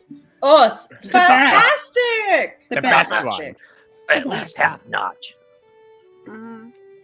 So he starts writing down a note here. He's like, Fugly, F-U... Well... Well, yeah, there's definitely well a done. few involved. I like it already. Do you have good options for alcohol there? Getting better all the time. Mhm. Don't the drink best. anything with fucking spore shit made out of it. It's a bad And- idea. Urethra's mashed potatoes are the best. Don't worry, the name scares you, but the flavor keeps you coming back. The name terrifies me, in fact. Well, off you go. I've got a friend coming over in about 10 minutes, so if you can make it. Oh, little Hey, bell chicken friend. wow. 10 at this. That boy. Really? Yeah! You Here's go, gonna get up, like, Mr. start dancing and Maester. bump his chair as he moves out. Yeah. Yeah. That Dakari's whiskey dancing really with got Yuri. to it. Oh, this whiskey's getting to everybody a lot. Wow. Oh, he hasn't it planned. Bow, chicka, wow, wow. I think I need Sounds another like more cat when whiskey. you hit too. it with He has a chakra call. Torga, I don't think you know what that means. Wait, is he paying you too? What? I ain't no prostitute, Erie. Is that what It's the chakra demon means? Though? spawn. No. You're cleaning no. your No. chakra? That's not what that means? I don't know, Torga, I just we're heard butt gonna stuff have to was talk involved. later. I've just got a Aw. girl coming over. She's under bond, so don't worry about it. So if you Oh, can clear I it out, bet that'd she be great. Bondage. Good. Eating. Whoa. Okay. When he visits the ugly wyvern, remind me to ask.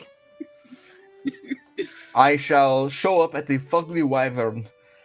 If I can get my own arse through that portal, I'll- You can. It's not as hard as it looks. No, You'll we be did able it to twice do it. already. Well, that's great. You can do it. You can, yeah.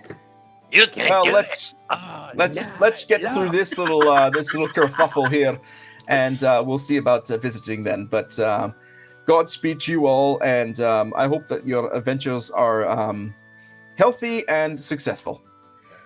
I'm Now, aiming get the for fuck out. successful. Healthy, probably not. Hey, Thank you. let's go. Let's go. Let's go. Harry was standing by the door. He danced his way over to it. He's the most out then. Harry's trying to get his man hooked up. He's trying to get the fuck out of here. Wait, I leave. I just leave. Maester's got some business to do. I bet. So you guys Maester. follow the same path that you guys did the first time. You come out to the sleeping town of Crownstone. You guys know a few places where you've already gone to. I guess you guys could head back to the inn that you guys are comfortable with there. All right. Oh, they had honey cake. Oh yes, Oh, that's Yep. right. But And it's in the then- middle of the night. Do you think they probably don't have it out right now? They might. It's Maybe- cake. Maybe But for maybe they- breakfast. Maybe they got some hot coals near that fireplace to get some sleep. What was the innkeeper's name? Did we call him Fred? Oh, No, I just called uh, him Innkeep. Oh, that's it was Podrick Bruce. Oh, yes. It's Yeah, Patrick. at the Stolen Wall Inn. Yes, Okay, yeah. yes. Let's Bruce. go Maybe- back to Stolen Wall. Maybe old Eric is there still. Maybe he's got some. Oh, I'm not spooning with that guy. No way. He's a little too comfortable with that. So he spooned him pretty quickly. Some pretty aggressive spooning. Yeah, that going was on that was time. quick. It was didn't No, get his he's first not name at all. shy. Not shy at all. But yeah, Stonewall Inn is well, it's past midnight at this point, local time. But there are still, as you walk up to it, there's still like candle lights going on. We gotta hurry before they lock the doors. Nah, it's I probably agree. 24/7. We should probably take a nap. We've I been up need a for nap. like 36, 48 hours. Well, I laughed 36, too yeah. hard at all your butt stuff. I can't. I need sleep. What the? Eerie.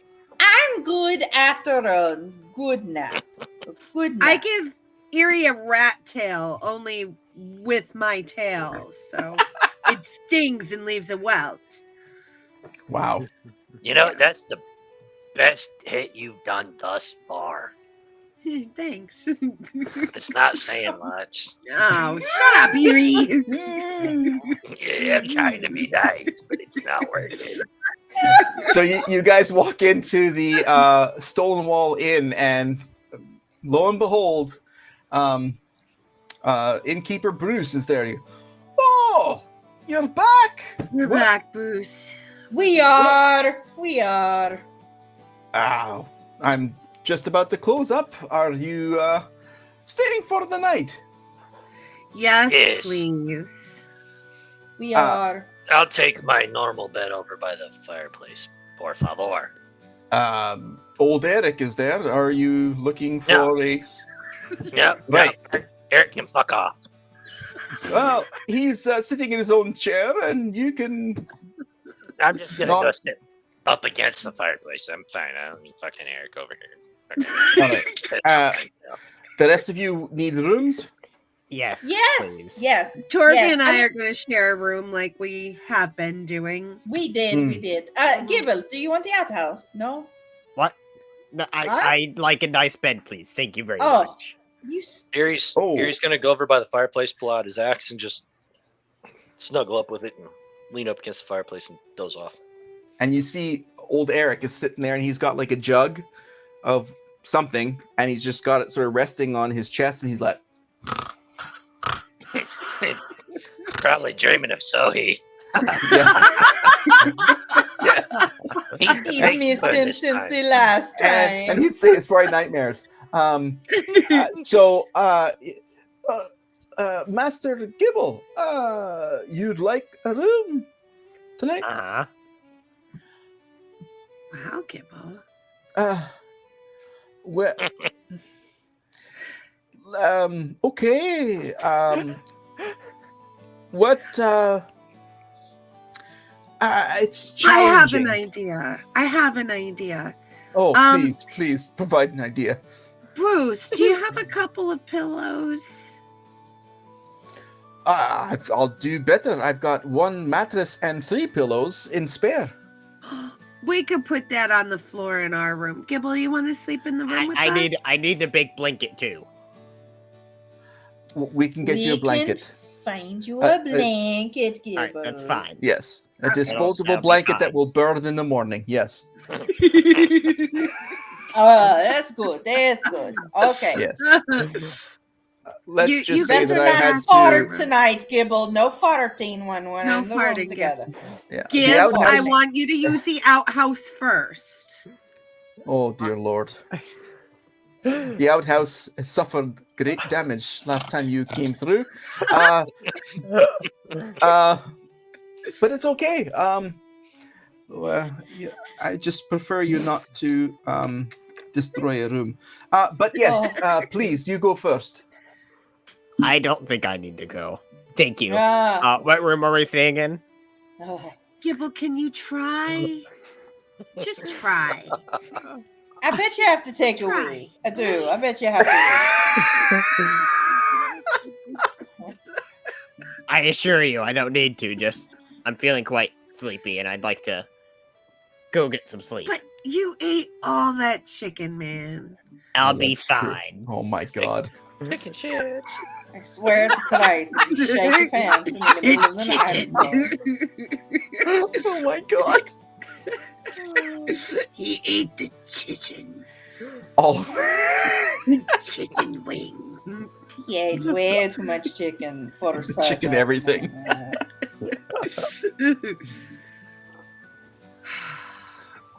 Gibbs, Yes. if you shit the bed, I swear to God, you're never staying in my room ever again. You offered me to stay. I just asked for a room. We didn't How offer could for you to you shit the hide? bed. You shouldn't shit the bed in your own room, much less in the mail room. Al, I can't guarantee anything. I just need sleep. Please. Okay. Oh, All right, Gibbs. All right. ugh. So, do you have an appointment in the morning? We do at We dawn. do. Well, I shall be here before dawn. If you like, I can set up a wake-up call to make sure you're all roused in time for the Damn it. roused, He's asleep. roused, not Oh. aroused, roused. I'm all right. I'm always good for the good arousing. First thing in the morning. Before the sun comes up. Datari just has this goofy look on her face. I wouldn't want you to miss your next step in your adventure. Will there be Thank honey you. cakes? Oh, I shouldn't even ask, but will there be honey cakes? There Need will some be honey honey cake. cakes. Yes. Absolutely. Honey cake. Yes. All right. Oh man. So yes. So you guys set to bed and you guys sleep. All hit points restored. All spells after you guys have used them. Everything is reset. Full rest and Good job. Yes. and in the morning, you hear the rap at the door. Or in Erie's case, you sort of feel like just a rousing of your shoulder. What kind of rap? Like ep, a rip? Yeah, boy. Sorry. What in the Erie hell should is just that? get a boot kick in the arse. Erie should get. Boots and pants and boots and Boots and pants. Yeah, so Bruce basically wakes you up maybe 5 hours later, and you guys smell coffee. You guys smell the honey bread with honey crust cooking, and before dawn. So you guys are well prepared before you have to go meet the Lama there at the cleric papacy. Nice. And so as you guys are rousing and you guys sort of congregate near the kitchen area, he's like, well, I hope that the next step of your adventures do well. It's great to see you here again. Here's some honey bread with honey crust, some Oh. coffee. Me favorite. Blessed. Oh. And Any chance you could hit the coffee with a little something harder? oh, a little crownstone coffee you'd like, huh? Have you got anything with alcohol in it? Yeah. All right. Light on the coffee, heavy on the alcohol. Got That's my guy. That's So- Erie. it. He pours a double shot of some whiskey and a splash of coffee. Yes, here's your infused coffee to wake you up in the morning. Oh, just what the doctor ordered. He takes a swig. Oh, yeah. We watch as Erie practically makes love to the mug that's got his coffee in it. That'll put hair on your hair. Torga takes a piece of honey cake and puts it in her pouch because that shit is good and she wants some That's- for later. Dirty AF. There's no need to put it in your pocket. I made an entire batch just for you. And he pushes out a little basket full of Oh, the bread all cut up into single servings. Torga's like, she grabs some and she's eating. Oh, Datari's forget, just sipping coffee, eating honey cake. Yeah, Don't forget, Gibbles. this is all on the Meister's bill. So we're fine. it's fine. It's totally fine. The He's Meister fine. Might be We're good at good. it, but Erie's going to drop a gold coin on the counter. That's yours. Well, thank you. Datari follows suit. Thank you very much. I appreciate that. My family appreciates it. Torga gives Mas- him one because she says, for you. For you. Thank you. Thank you. Master Gibble, did you sleep well? And by that I mean, did you shite yourself? No, but I got somewhere I need to go. I'll be right back. It's the outhouse, isn't it? Yes. Torga shakes her head and says, I pity the poor sap that's on shitter duty today. Erie's going to nudge her. We've almost got him house trained. Almost. He didn't. True. He did not shite or pee the bed. He didn't wee it. He didn't do anything. The chicken train is coming into the port. Now, if only we can tell him not to wash his hands in the pee trough. Oh. Hey, one step at a time. Don't want to Oh my overload him. Oh boy. So okay, so he takes his gold pieces and he's very appreciative. And you guys see that it's dawn is breaking. So you guys are well, depending on how long Gibble takes over at the outhouse, you guys are well prepared to head over to the cleric papacy to meet them early in morning. Theory's gonna go out and start beating on the house. Hurry up, we gotta go! It's still going. It's still going. Oh, and Torgus said, Gibble, is the train still coming down the track? God, it's the longest chicken wing ever. You know what? Just carry your pants in your hand and let the rest fall out as we go. Let's go. Oh, Have you ever heard how to pinch a loaf, Gibble? How to pinch it? Well, I told him pinch it off and let's go. He doesn't pinch what? He could have been pinching anything. Just 5 more minutes. 5 more minutes. We don't have 5? You've got 30 seconds or I'm coming in after you. Oh, good. gross. You'll go in. Oh, I'm God. not. Go ahead. I Go. want nothing to do Wow. with this. Erie's gonna start grinning as he starts mumbling words to himself and waving his hands. They start to glow a little bit. Ooh, oh boy. Oh, shit. Oh, he's gonna set the I shit want on fire. nothing to do with this.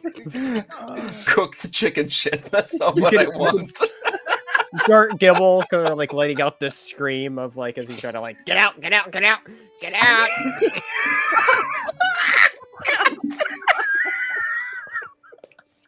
God. It sounds like he's got the train stuck at the station. Oh my God. The boy needs Gibble, pull your knees up to your chest. Push. It helps. Do your Kegel exercises. I told you about the diet, Gibble. You need to add more vegetables. He's cleaning his eyes behind his glasses. You need more soluble fiber. Oh, man.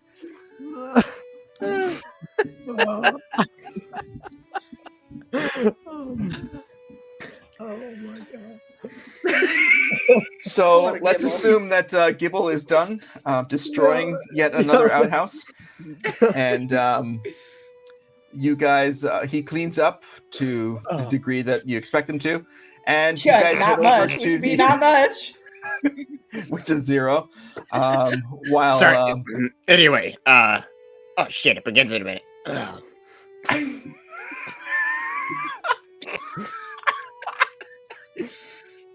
Gibbs, you okay? No, I'm great. You know, that was a much longer time in there than I wanted, and let's just say my bottom. I may need a new bottom by the end of the night. I can make you a salve later. let's just say that the 3 gold pieces that innkeeper Bruce got from the 3 patrons are going to be directly directed to a new outhouse and a new dug outhouse bin after what you've just done. Oh, Gibble, it sounds like you cleaned your chakra. Torga, that's not, no. Is it not? It just sounds. Chakras Gibble. are all about energy. There was a lot of energy that went I always feel better after I take a good shite. Is that not the Yeah. same thing? We'll my look God. at that later. Okay. I must know. No, okay, later. Oh my God. Okay, anyway, Gibble, I'm glad. The shitting log has been Does desecrated. he have a little bum burn? You have some Listen. bum burn? Listen, near-death experience, and my bum will always have that scar. Oh, we got you a salve for your bum. We'll fix it What were later. you doing that you got a scar? Yeah, If it works for wait a Grog, minute. it'll work for Gibble. It will. It's on you. Where's the scar, Gibble? It's on your cheek. It You should don't want to have- see it. You don't want to see it. I Well, do not. No. Oh. Okay. I don't want to see it. He Yeah. scarred his chakra. Yeah, no one wants to see that. We'll discuss later. Gibble. As you guys congregate outside of this destroyed outhouse, dawn is breaking. It's on and, fire. yeah, so you need to head over to the cleric papacy. That's Do cool. that post haste. All right. So as you guys walk, you walk through the town, and it becomes more sparsely populated. There's like forest sort of on either side. The winding road towards the cleric papacy comes out, and as you guys have seen in the past, you guys come up to the papacy and like an early morning. And as you guys come closer, you see young acolytes, male, female, sort of walking around, tending to the farm animals, tending to the bushes, that kind of stuff. Definitely doing their daily rituals. Yes, Are there Erie. any flowers on the way there? It's beautiful. Wildflowers, yeah, of course, on the side. Yeah. As we're walking, Erie's gonna pick up a bundle of them. Okay, that's totally fine. You've got like daisies and dandelions and that kind of stuff, just like wildflowers. Okay. And the Trivium is near the church, which is where you're supposed to meet the Lama to get the audience with the Patriarch. All right. So that's off to the side. So basically the second building over to the right is the Trivium where you're supposed to meet him. All right. So that's where Detour goes. Tori's just looking at the mountains, going, "It's so beautiful," but she's heading that way. She's loving the scenery. How close are we to being like dead on time versus a little bit early or a little late? You're pretty much perfect at this point. It's right on time. Okay. Erie's just gonna follow him. Okay. So you get to the door. What do you do? You want to knock? You just want to walk in? What do you want to do? I think we should knock. Knock. Erie's just gonna knock and then walk in. No, for fuck's sake. Oh, Eerie. And so you knock, and as you're walking in, Lama Huggins is opening the door. Good morrow. Follow me. Here, Lama-ness. Just call me Lama. Dalai Lama it is.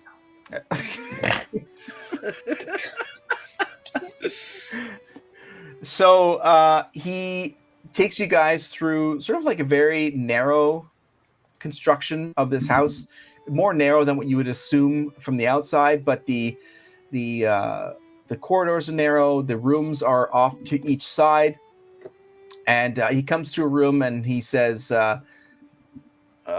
please have a seat here, just make yourself at home, and give me a few minutes to get the High Patriarch ready for your audience.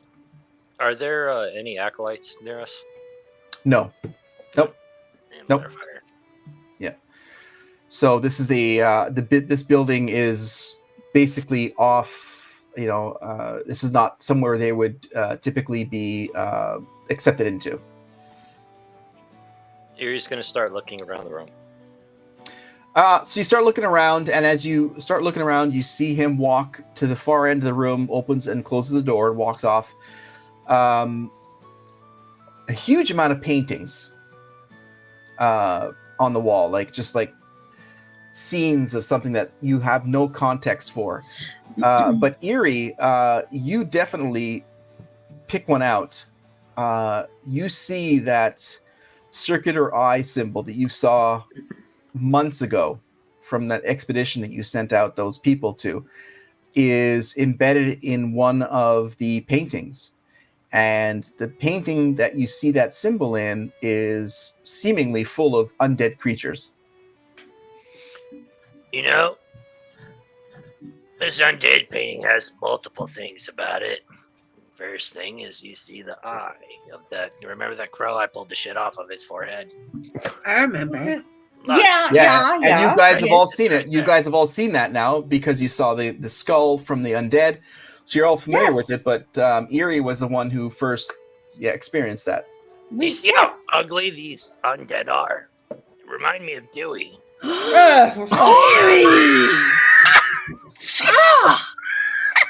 What is your obsession with Eerie? I mean, with Dewey. Eerie, one day we might need Dewey's help. You know That's a good thing this. Dewey's not bright enough to understand. Dewey's not even here. So how's he gonna know? What? I Dumb. mean, No.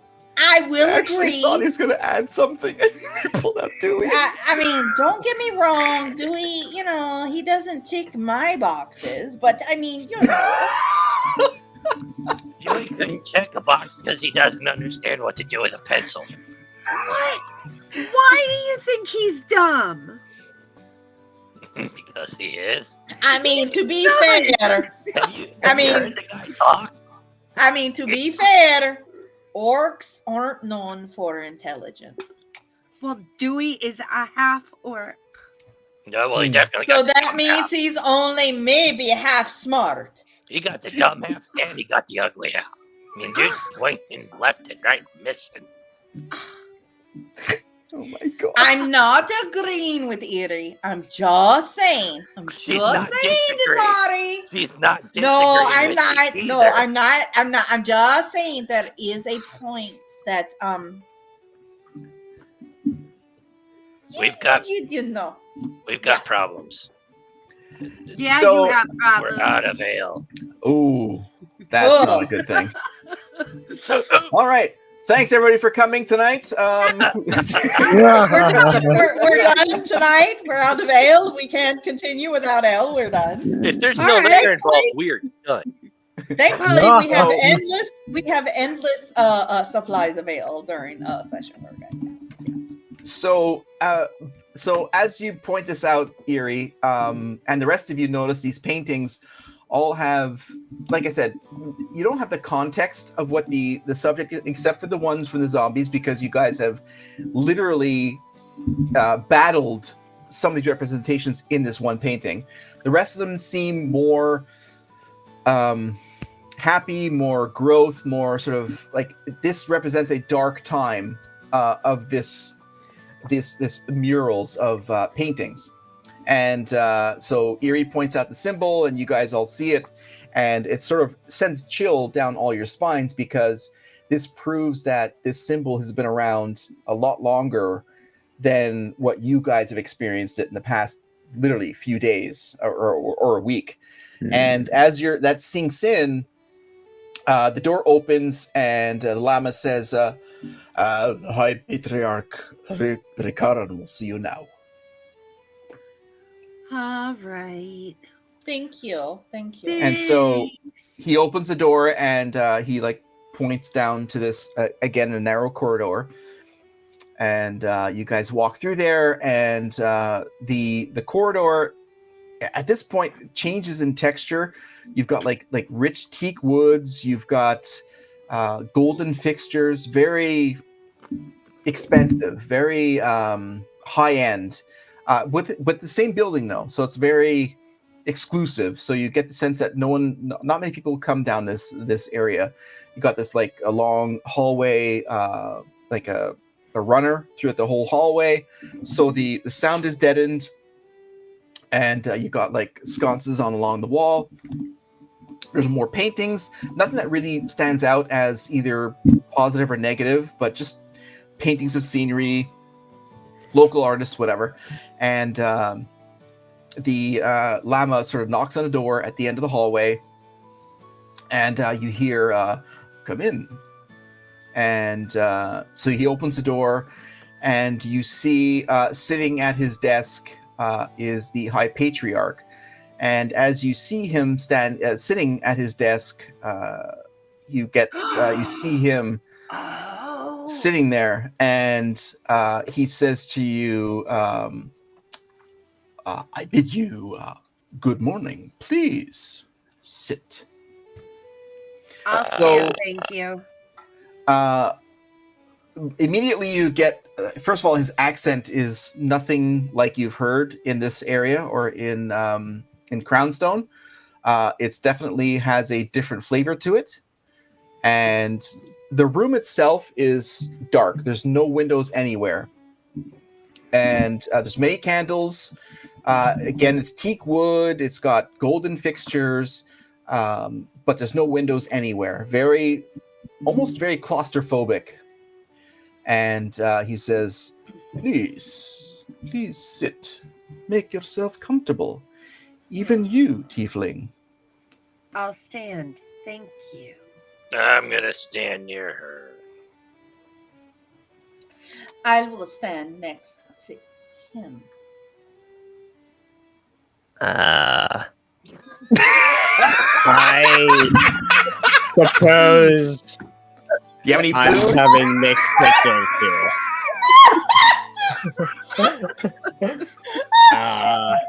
Gibble's You trying know. not to give in to peer pressure.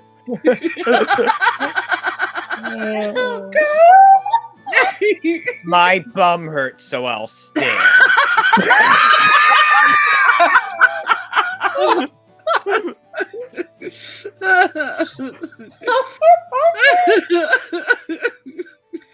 So as he sits at his desk, he's like sort of, puts his hands together.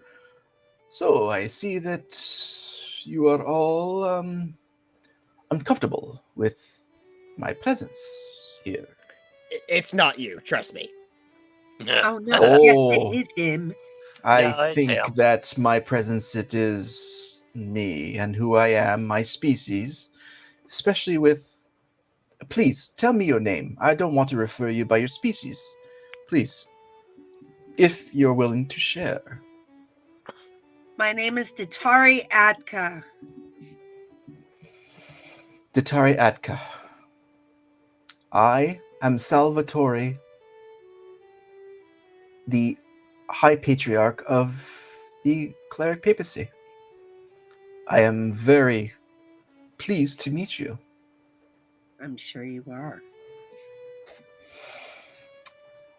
I'm surprised that you have as many compatriots and those who would stand with you. That's very impressive. You have all shown a very rare trait indeed. Not Oh, only it's have not. you... It's not stand with her. I would stand in front of her. I would stand a question behind her, but definitely in front of her. Thanks, Erie. We are a family. They are this- my family and my friends. Mm-hmm. This brings much light to my heart. I can... If I understand your story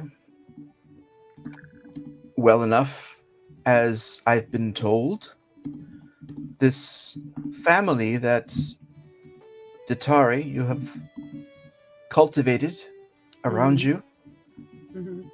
is nothing short of a miracle. And I can definitely tell you, if your story is true, we will all need a miracle. I have risen to the cleric papacy as my species, and you well know that is a unheard of achievement for what we have done. And I have separated myself from my past as an Aasimar, not only with the tiefling, but with every other species, that I have risen to this elected office. I would hope that it would give me a chance to speak with you and your family at a level where there's no prejudice.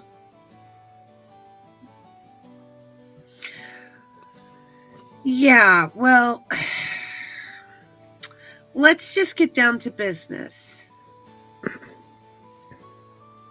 What business? We need you to tell us about the birds. As long as it's not the bees, we're okay.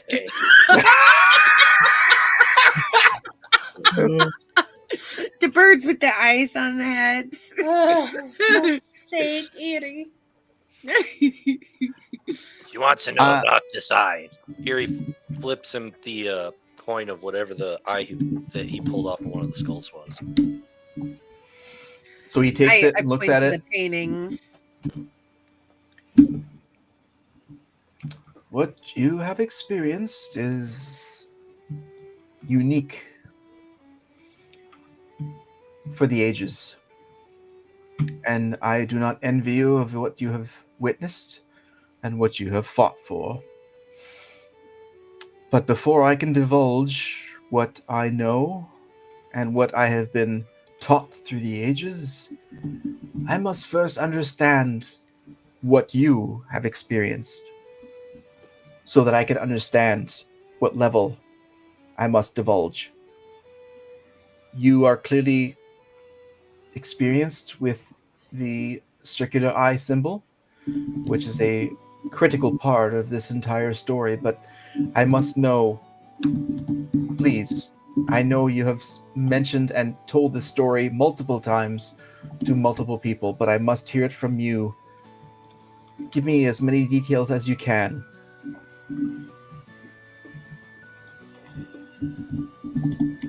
I look over to Erie and Torga.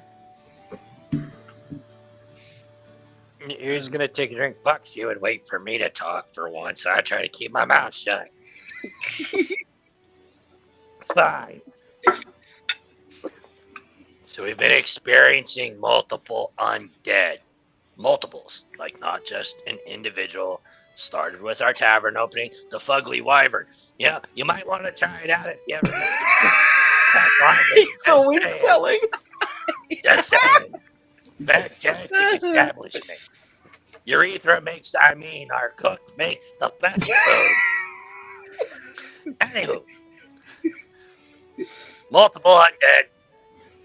Multiples have this symbol. We've dealt with shadows. We've dealt with skeletons. We've dealt with zombies. There was a bird with the symbol in its head that talked for itself and somebody else, multiple others. But the bird got torched before we got much farther, so. Isn't there something about some dragonborn and some other stuff a while ago, too? Is there all that, too? Yeah, there was something about that. You'd have to ask Big Red over here. My memory is a little short. But yeah, basically what he said, that's it. There you go. That's it. Yeah.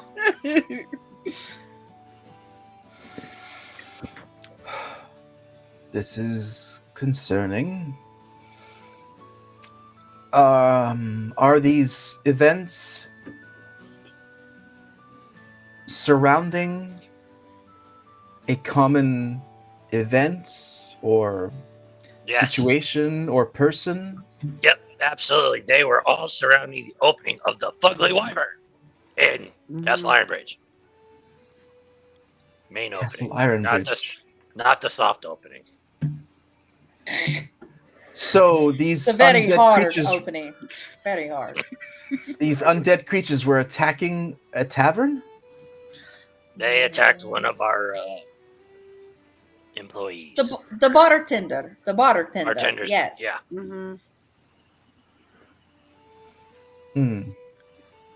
And this bartender, where did he or she live? Was there a larger situation that... Rough side of town towards the place where we keep Miss Fancy Pants. What's Miss Fancy Pants' name? Yeah, her. Miss, I can't cast magic to save my life. Oh, Liara. Liara, yeah. I got there. Liara Bristwind, the captured... sister. Yes. Yes. They all seem to be gathered somewhere. I mean, there's a lot that goes on right there. But it seemed to be her imprisoning that really. I'm telling you, you guys should have just let me off her and we would have been done with this. That one crow, though, was talking. for multiple people. They were a crow was talking. Yeah, it was related to the Velveteen Rabbit. Now, hang on. The talking crow didn't talk to everybody. It talked to me. What did that it say? sounds a little crazy. Everything talks to him. I will tell you at this moment that nothing you can say that has happened is crazy. I have seen much. I've experienced much. And if what I believe is happening here, we have a lot to do. So please, every detail you can give at this moment is imperative. Hey, I'm going to be honest here. I am trying really hard to be serious, but all I'm thinking about is so he's balls passing through the portal. You said nothing crazy, and that's all I can come up with. Oh my god. Datari really doesn't trust this guy. She doesn't want to offer up any extra information. Just ignore him. Yeah, this is. Can Erie do an how it Arcana is. check? Absolutely. Fuck me. Never mind. It wasn't worth shit. That didn't matter. No, I got a fucking. You can all do it. Everyone can do it. All This is- right. Well, I got a 3 with my. Yeah, okay, well that sucks. Yeah. Yeah. That's cool.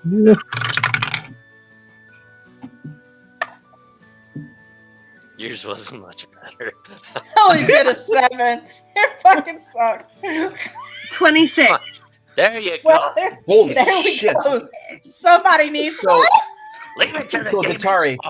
Uh, your apprehension, your well, not hatred, but like your standoffishness with the Aasimar has you extremely heightened perception and arcana. Every one of your facets of your investigation are extremely heightened right now.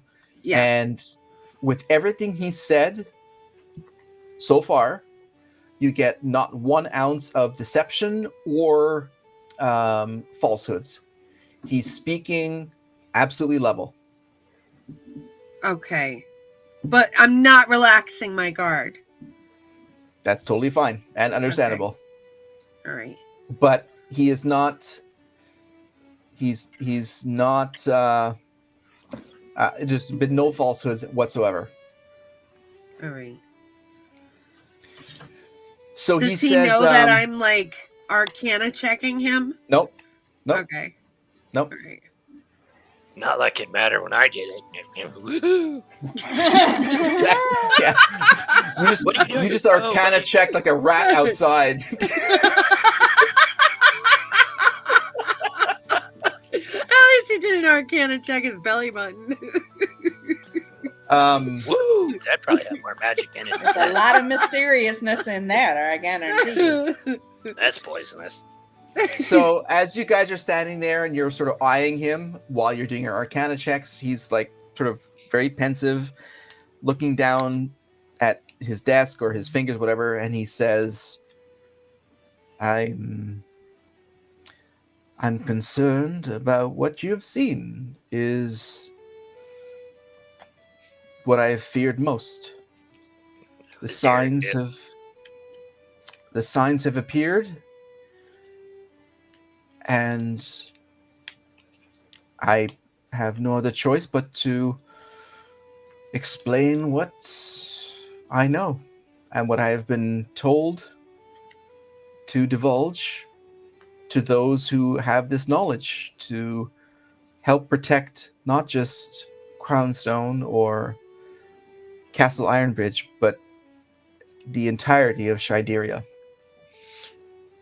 In all seriousness, keep in mind, I had a shit ton of bullshit to say because it would have just been hilarious. Who gave you permission to say what? My position as the High Protectorate. Yeah, but Of- you said I've been told to share. I was wondering the same question. Every High Who Protectorate, told you? every High Patriarch has been handed down a series of rules and instructions from the ages. And if these rules and these symbols repeat themselves through the ages, eventually they will come to fruition, and I am presented with the difficult task of explaining what these mean. I do not have the power alone to put these at bay. But what has happened in the past few weeks or months has called upon you, the protectorate, and has led you to me.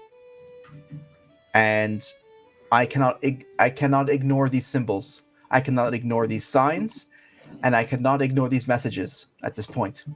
Too much has happened that has been written down for over 300 to 500 years of this cleric papacy that I cannot ignore. Several questions. Please. Who is creating these zombies? Who's leading these zombies, or whatever wording you'd like to use? And how do we defeat them? A most excellent question. Axes usually take their feet off.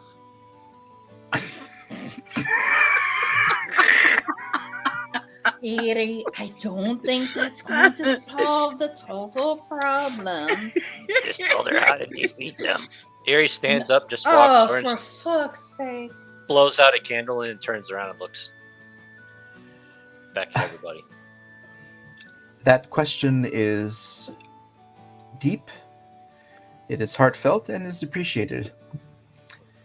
And I beseech you to follow me. And he stands up from his desk. And as he stands up from his desk, you look to the left. Well, you see to the left, there's a... well, first of all, this entire room is stacked with floor-to-ceiling library books, right? So, like, racks and the whole bit. Someone's like, Beauty and the Beast, whatever. And just, different tomes, that kind of stuff. And on the left-hand side, you've got a sort of a curiosity cabinet with doors that are closed, but you get the sense that it would contain, pieces of, let's say, a chalice, whatever that would be, like for presentation for, for rituals and masses, that kind of stuff. And on the right-hand side, you've got this semicircle of, again, teak wood. And from floor to ceiling, you've got these inlaid shafts with fine carved wood, and all these scrolls, like sort of put through them. And each row is, 5 or 6 rows at least tall, and different scrolls and different purposes. And he walks up to this semicircle construction of for lack of a better term, like a pamphlet holder, and he starts murmuring a very low spell. And as he finishes his spell, the door clicks and shifts towards the left, and as this semicircle wall fades into the back wall, it reveals a circular staircase downwards. And he looks at all of you and says, "Please, come with me." Oh. We're And seriously so- gonna follow a guy with glowing green eyes down a hole. I'm feeling a little apprehensive. Just a Shit, I'll go first. This sounds like this is gonna be fun. And it's I very like that. claustrophobic. Like the staircase is very tight. There are torches along the entire path as it goes down. They're not giving off heat or smoke, so they're obviously magically infused. Torg is wondering if her tits and arse is going to be able to go down this, or is she going to have to... It's one boob at a time. She's like, good lord, that's a tiny fucking space. Erie's like just shy of 5 foot tall. Can he reach the torches? Well, they're sconces, so yeah, you could, but they're like nestled within like a wooden sort of piece. You could pop it out from your level and like grab it.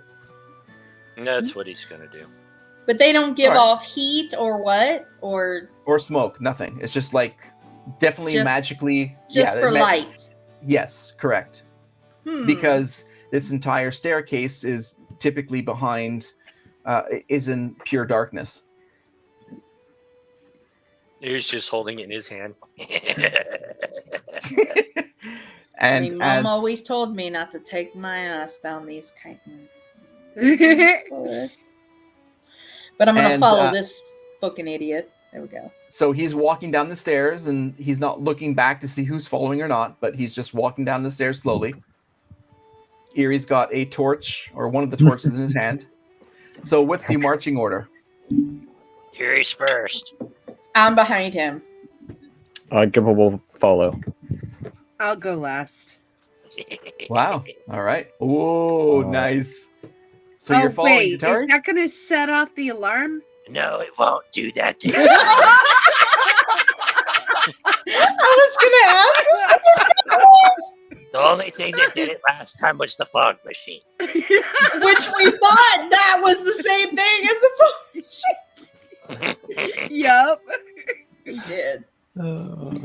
So what are going? But don't we have dark vision? We don't need the torch. She said it was pitch black, like no light, zero, nada. Well, we So- probably wouldn't see much. Dude, this is just Yeah, fun. well, for your spirit, like your species, it doesn't matter. But for other species that may or may not be the High Patriarch, they have these magically imbued torches. So as you guys walk down the spire, you figure about 2 floors, so 20 feet down, and you come to a landing, and he You usually fall steps- onto those. Well, he Just do. he doesn't he doesn't fall. He's been here before, and he says, "Watch your step. The last step is quite steep, and follow me." And again, like there's not one iota of daylight, and there are torches again that are lit by magically imbued spells, and this corridor is very narrow, so if you're claustrophobic, this is not a good thing. But it's teak woods and torches, and he walks along this path, and it's very still. It's very dense, this air. And as you guys are walking, he's walking by what looks to be like wooden doors, but with no openings, just very loose sort of openings that could be doors but aren't. And then he stops at one door, or at least an outline of a door, and he faces it, and his back is towards you, and as his back is towards you, his hands sort of move out, and he says, "Over 500 years ago, priests from Carrowwood, a town near the western edge of Grunite, sent a raven here to the cleric papacy, telling of an undead army overrunning the town." And at this point, he closes his eyes, and the only reason why he realizes he closes his eyes because there's no more green glow on the door. And then he continues, "The papacy at the time was overseen by twin high patriarchs, a matriarch and patriarch, Tomax and Zaymot. They feared that an ancient evil had been awoken, so they made haste and used the capital portals to travel to Switwer, the capital of the Duchy of Grunite." And as he's saying this, he lowers his hands, and the door that you guys perceived as a door just completely disappears. and reveals a room of wondrous items that you guys have never even conceived of. Oh crap, where's my fucking Here we go. wondrous things that you've never seen because I Yeah, can't show it we because- literally have never seen. We've not seen them. Yeah. Still haven't seen them. Damn it! Son of a Where- beachcomber. I can imagine they're so wondrous. Son of a beachcomber. So it reveals this room of items that you get a. First of all, the first thing you sense is a sense of power from all of these things. Like it's filling all of you with, whether or not you are magically imbued or not, it doesn't matter. You feel a sense of power from these things. And he continues and says, weeks later, Tomax and Zaymont arrive in Carrowwood, mostly abandoned, littered with undead, small creatures. And then he walks into the vault and begins moving a few items, and he says, please, come in and see what I am meant to show you. And do you guys walk in the vault? Hell yeah, I do. I'll let's go stand in. by the doorway. No, come on. Who knows what wonders are in there, Detour? Come on. I'm Gibble's gonna fine, try to- Gibbs. I'm fine. Gibble's Since gonna I'm kinda like- behind Eerie, yes, I walk in too. So he turns around and says to you, they found the church where the priests served, and it seemed as though it was a massive battle and their last stand. There were no signs of any bodies, but they did find this. And he walks to the first end of this vault, and he picks up this leather satchel, like a backpack, essentially. And from that satchel, he pulls out this stack of notes, and he looks at all of you and says, this belonged to a cleric called Binwall the Elder. He was from Switwer. He and 2 young acolytes and a young wizard traveled to Knuckle Falls, which was what the Dead Falls used to be called, because of the magical properties and the energies that were told to have existed there with the running waters. And they found something terrible. And this is what the twins confronted. So, the twins, once they found these notes, they ascended the hilly region leading up to the Dead Falls, as it is now called, fighting undead beasts, shadows, zombies, and skeletons along the way. Does this not sound familiar? I mean, a bit about the Absolutely. twins, too. I dated a twin once, but Oh, Eerie! Eerie, he doesn't need to know that. I'm sorry. Wait, Eerie, Eerie caused your all of sex this? life is not important. So your stories of the undead creatures are a repetition of what happened 300 years ago. But And he why? says- Why are they weird? Why? Because they have some hang up with twins, apparently. So the twins arrived at the wood bridge extending to the black obsidian spire, shooting out of the splash pool hundreds of feet below. They battled an undead and turned Binwall, and as they killed him and his undead army momentarily lost their command. Wait, So But you take out the momentarily, so they leader. came back. they lost control.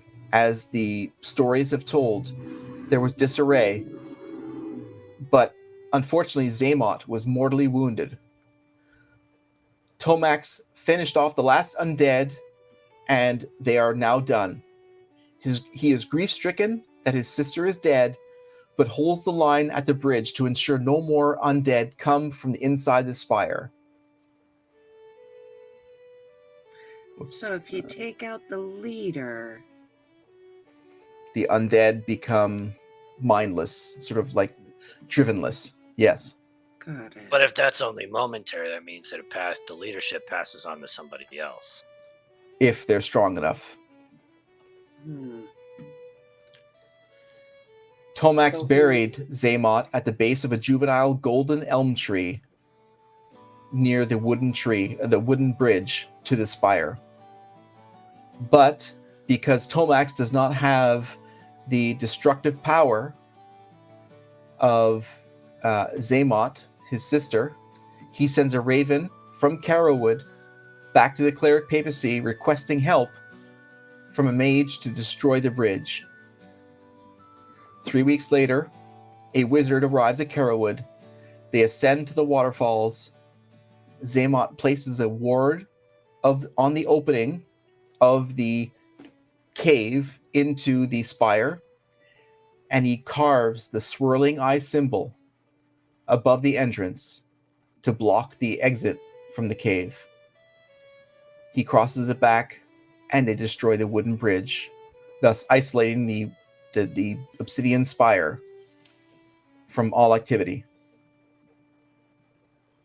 So the eye is a blocking marker. The eye is a symbol of blocking and or resistance to the power that it is applied to.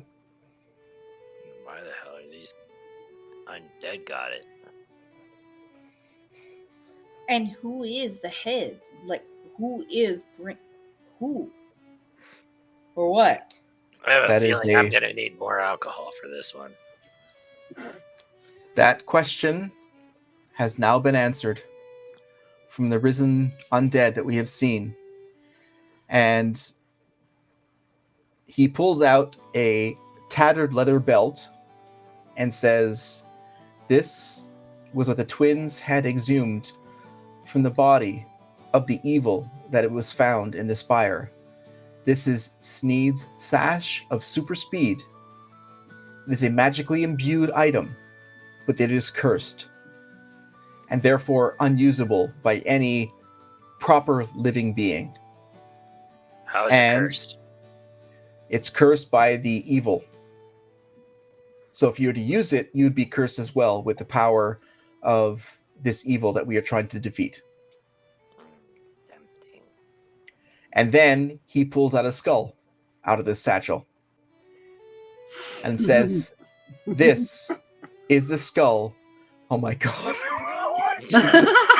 Erie wants to make it talk.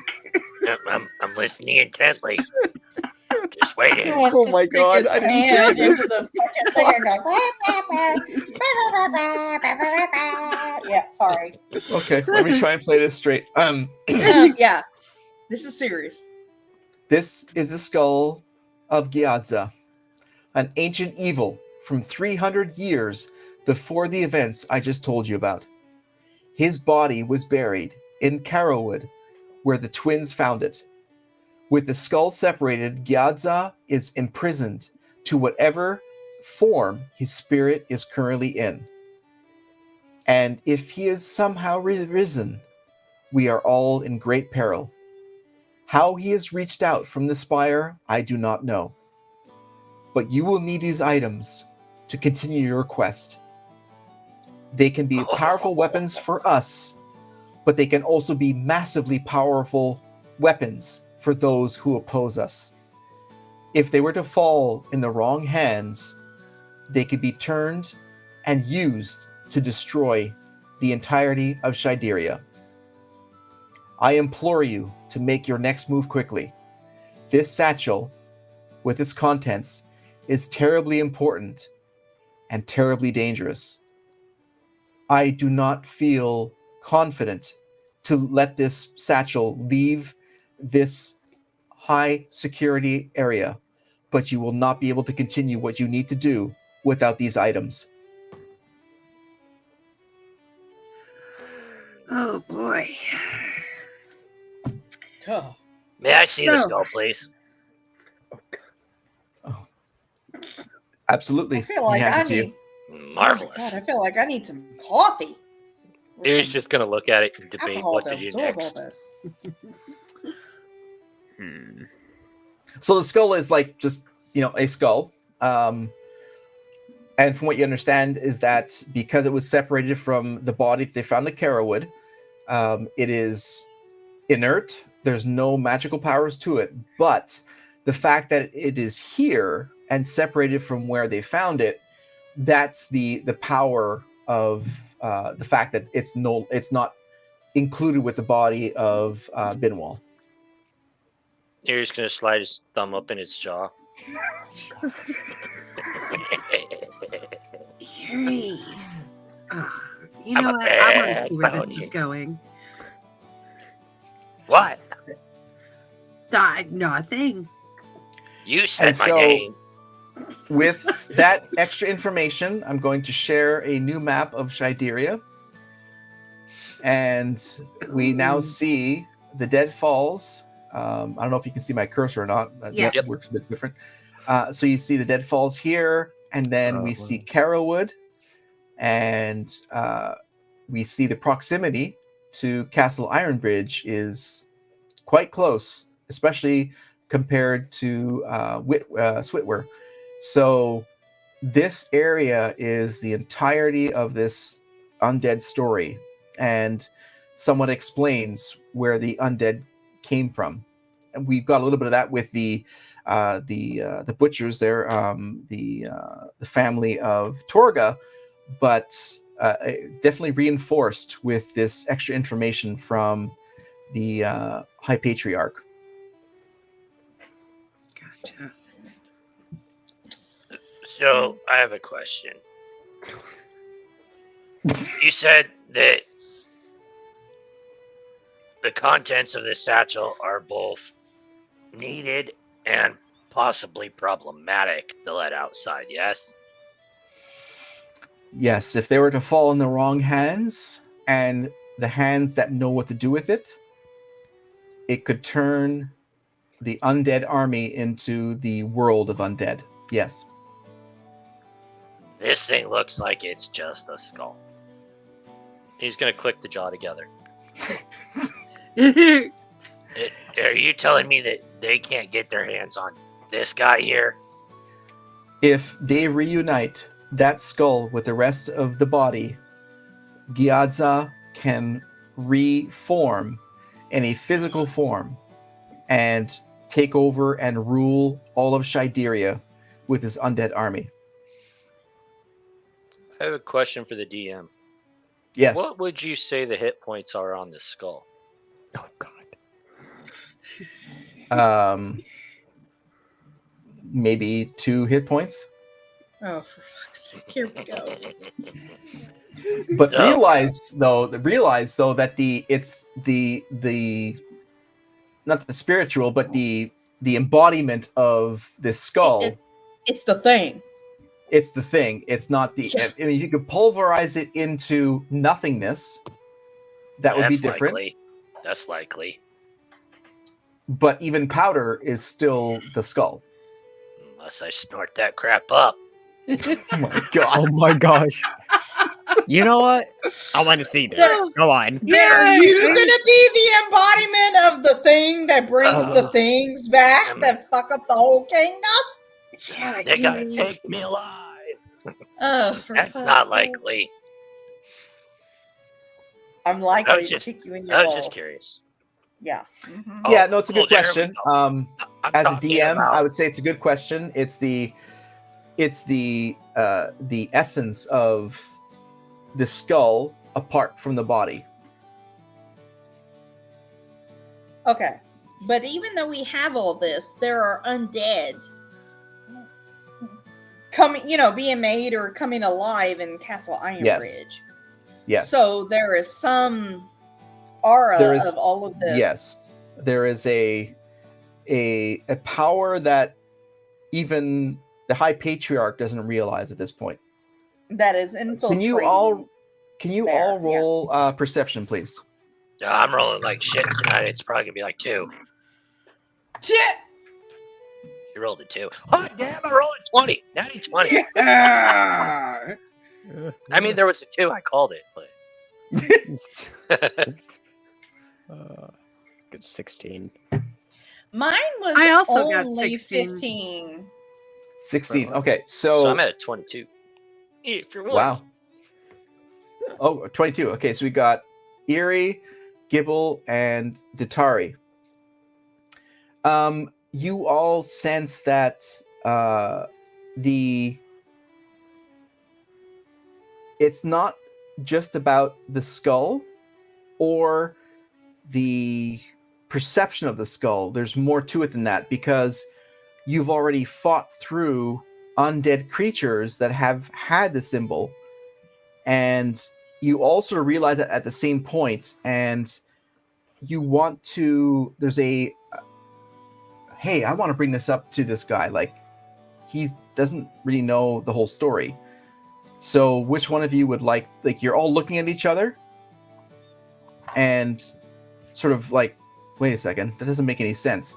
If we're holding the skull and it's supposed to be no undead, how is it the fact that we are fighting undead creatures with the symbol, like, 3 days ago in Castle Ironbridge? I think we should let Gibble say it. Okay.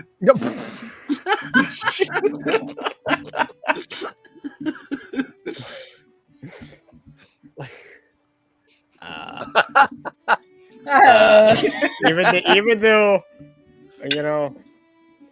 even though the clues are in front of Gibble, he definitely doesn't get it. That's the thing. Yeah. He's perceiving it, doesn't mean it's clicking in here. It was like, He's this got the thing, spark, but that thing, he can't connect. that thing. He can't connect it. The wires He's are like, missing. I don't know what's going on. Datari steps forward. Ooh, Good idea. all right. Good idea. Wow, Well, she did confront play the as Gibble for a while. confront the Asimar. Okay. So, you have the head, or the skull, and none of what is happening right now is supposed to be happening. So why is it happening? There's zombies. There's skeletons. Everywhere. All over Ironbridge.